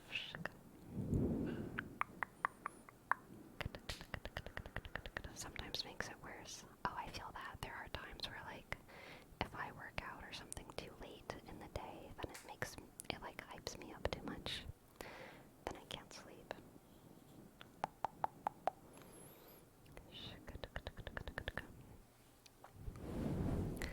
Eating, eating sometimes helps me sleep though.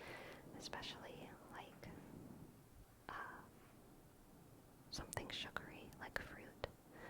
If I eat a lot of fruit, I can put myself in a food coma.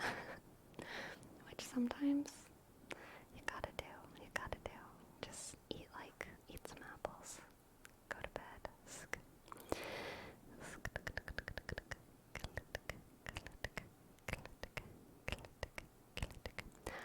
And I relate to that. Whenever I was in school for theater, I was literally at school for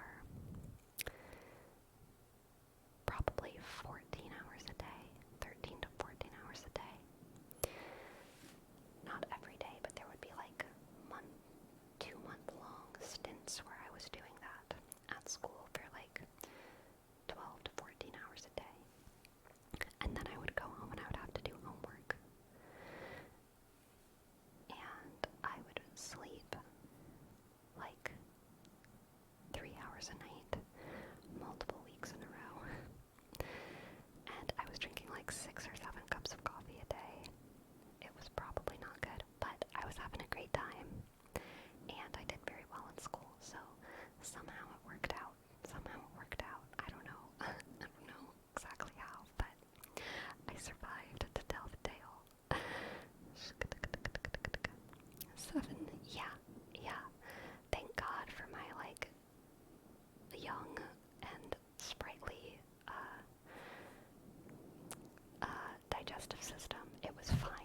think I like worked up to that, you know, and then I also worked down from that after school, so I never had any issues from the amount of coffee that I drank, but like, it was a lot. It was a lot. In high school, I'd go like 2 days without sleeping. Damn. Yeah, that's rough. NGO, hello, hello, welcome, welcome, NGO, NGO, NGO, NGO, NGO, NGO, NGO. 1/3 of my senior class was hammered for most of the year. Oh my god, NGO, that is wild. That is wild. I don't think my senior class was like that, but there are definitely some individuals who are like that. Like 1 or 2 per class. Yeah, I remember in high school there were some nights where I stayed up all night watching anime. It was very rare, but I know I binge watched Elfen Lied in high school and stayed up all night to watch that. And I know I binge watched Angel Beats in high school and I stayed up all night to watch that. And I know I stayed up all night to watch Vampire Night in high school.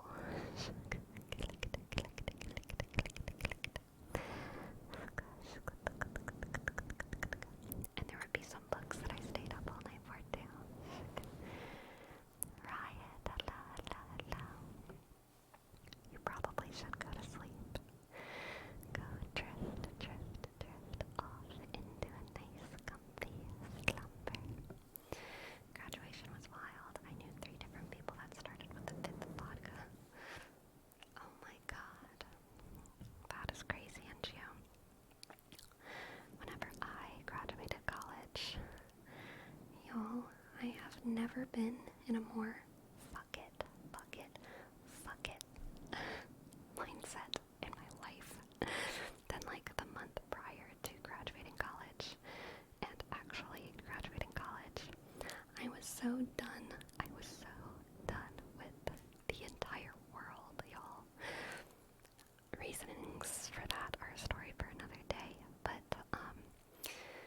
for college, that was high school, that's good, and you know, I would hope that people took their college graduation more seriously, but I did not give a shit about my college graduation, partly because,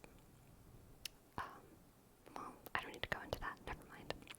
I didn't give a shit about college graduation, but, part of my small rebellion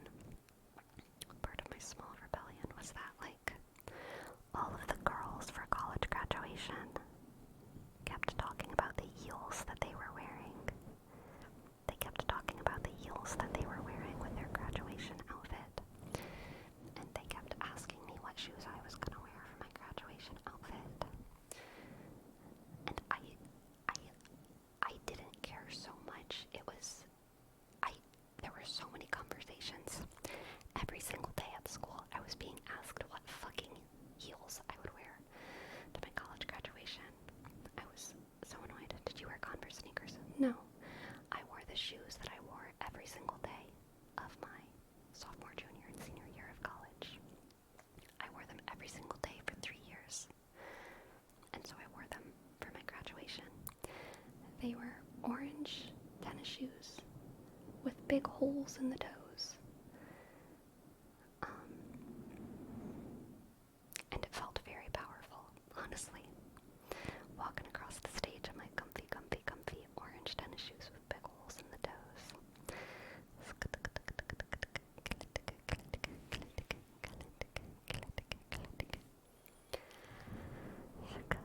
Why are graduation heels such a big deal? It might have been because I was in the theater department. There was a lot of like very, very gorgeous women. They were very into fashion and very into their femininity and stuff. I couldn't.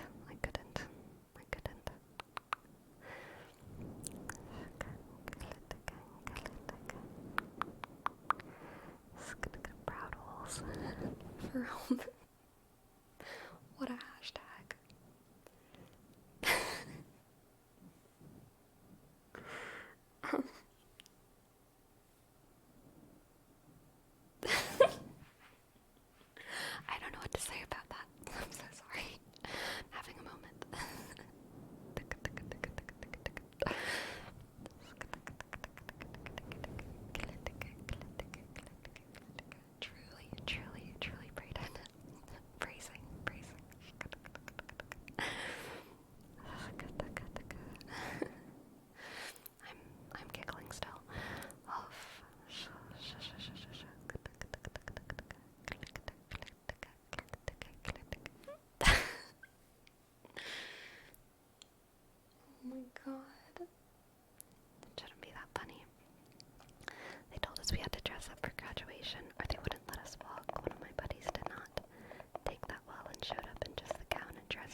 can what?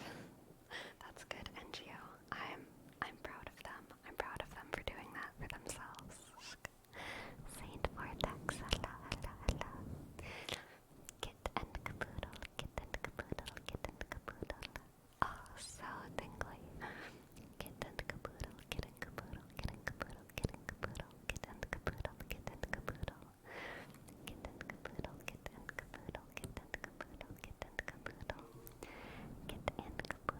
and Caboodle, Kit and Caboodle, Kit and Caboodle. Kit and Caboodle, Kit and Caboodle, Kit and Caboodle, Kit and Caboodle. Kit and Caboodle, Kit and Caboodle, Kit and Caboodle, Kit and Caboodle, Kit and Caboodle. Kit and Caboodle, Kit and Caboodle, Kit and Caboodle, Kit and Caboodle. Kit and Caboodle. Kit and Caboodle. Kit and Caboodle. Kit and Caboodle. Caboodle. The morning I graduated, I'd spent an all-nighter in a lab the night before, so I was like not entirely cogent. That's rough, Agen. That's rough. That's rough.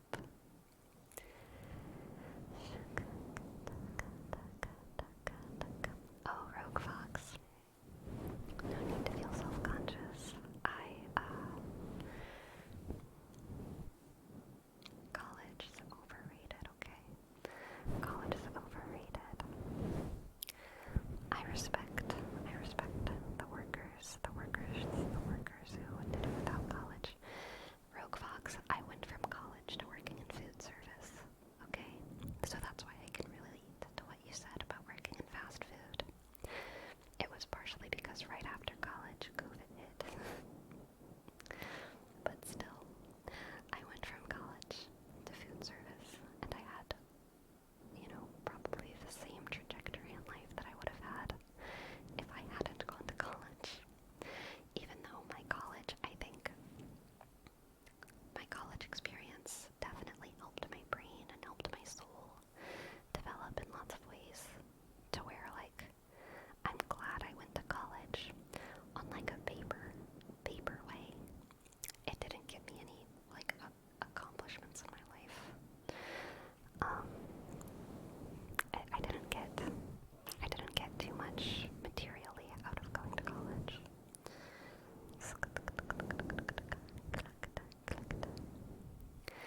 College does not equal success. Exactly, Brayden. I don't even use my college degree anymore and make over double what I made when I worked in my field of study. Yep.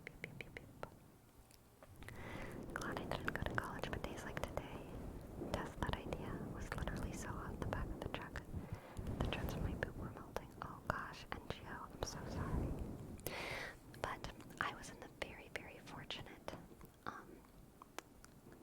position of, in Louisiana, they have a system called TOPS, T-O-P-S. I can't remember what it stands for, but if you make a certain GPA in high school, you can go to college for free.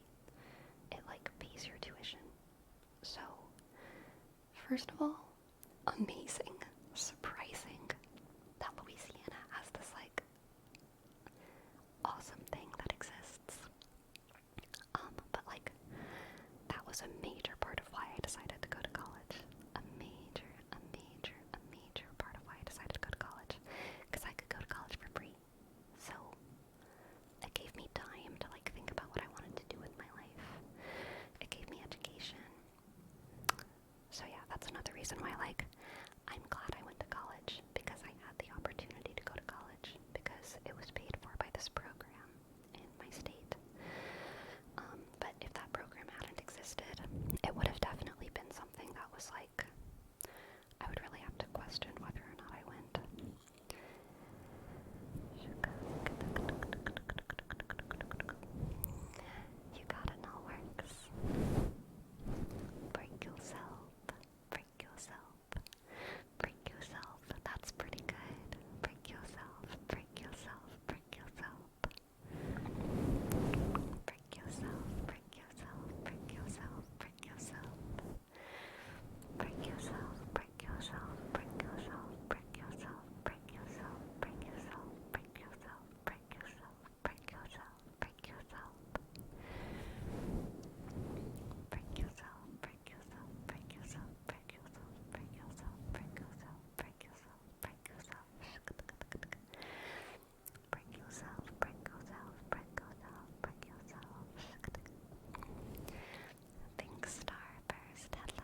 if you're over 40, you still have a long fucking time, okay?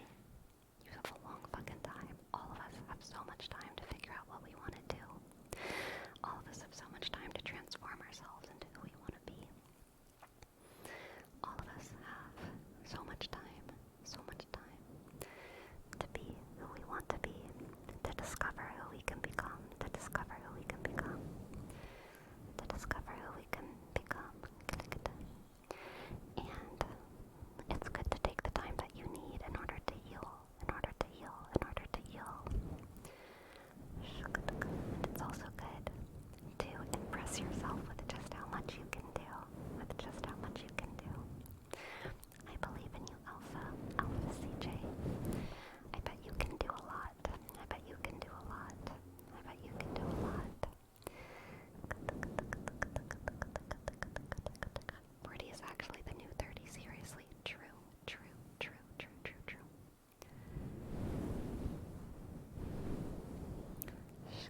38. Fluffy fingers, no. No one's feet are in the grave until they're like 85, okay? That's where we get to start talking about feet in graves. No sooner. Exactly, Pharaoh. We just gotta be ourselves. And if you don't know who you are, just find a narcissist and latch onto them. I'm kidding, don't do that. That's not good advice. That was a joke.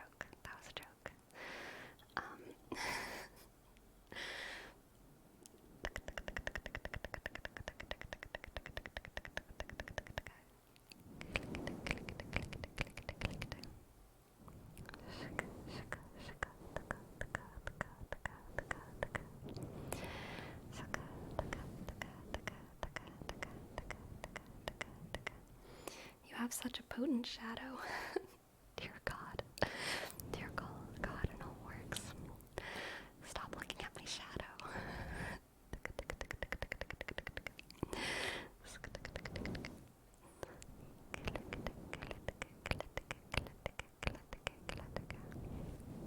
Being born with an extremely binary brain helped in choosing an area early. Programming was the way to go for me. Yes, Cos, I'm sure. Rainy, welcome to the chat.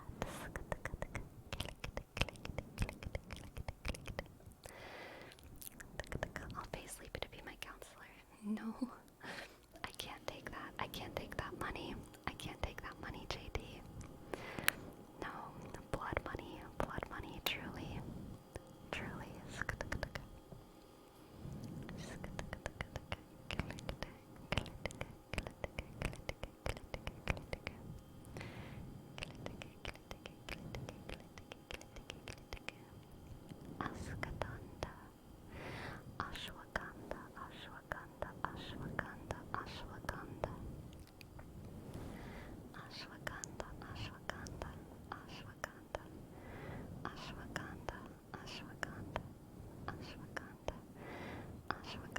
Ashwagandha. Oh my God, JD. What's your favorite dish that includes noodles or pasta? Spaghetti? I wish I was a pad thai girly, okay? I want to be a pad thai girly. But I ain't mastered the vegan pad thai yet, okay? But vegan spaghetti with just a good solid tomato sauce. I mean, what's there not to love? Especially if you got some garlic bread on the side. No works.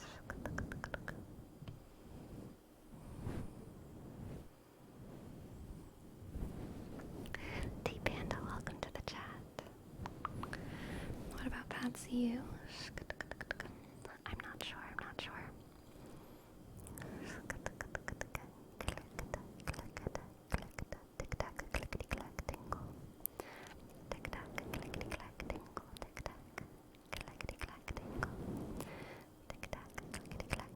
I'm a beef stroganoff fellow personally, not a big pasta fan. Got you, Rogue Fox. Oh, NGO. You right. Lasagna is amazing. I've made vegan lasagna before in high school, and it was so good. It was like one of my favorite things. I made like a vegan ricotta. I don't even remember how I made it, but it was so good. It was so good. So good, so good, so good. And I had like zucchini in it. I had so many delicious, wonderful things in there. So many delicious, wonderful things in there.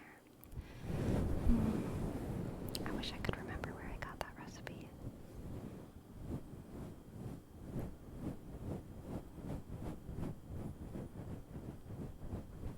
Have you ever had nochi? Yes, yes. Gnocchi, gnocchi, gnocchi, gnocchi.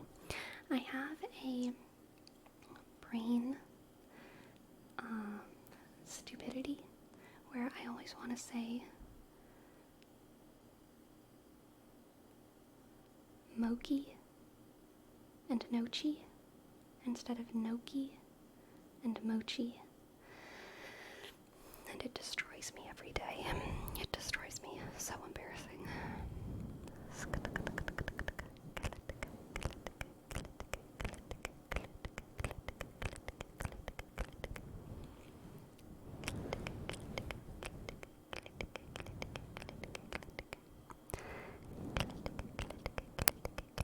I love mochi so much, so much, so much. I used to spend a whole day with my mom and sister, and we worked making an old-ass family recipe from the old world. Fire lasagna and leftovers for like a week. Damn, NGO. That sounds delicious. Ooh, for Rome with the linguistics. No key, no key, no key, no key, no key, no key. Noki, noki, noki, noki, noki, noki, noki, noki, noki, noki.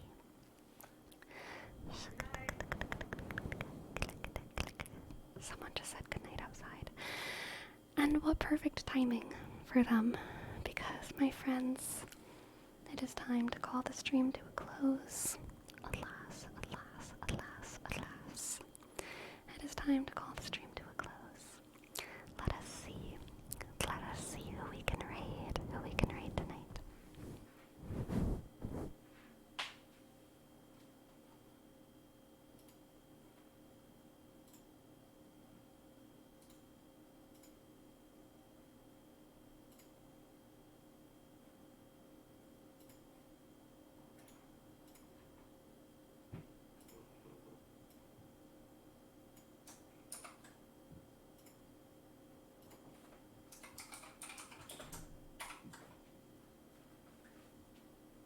I feel like we've been raiding Chrissy a lot lately, so we're not gonna raid Chrissy, even though I love Chrissy. I just don't wanna go too far on the Chrissy raids. So we're gonna raid Nocta ASMR. They're a great male ASMR artist, ASMR streamer.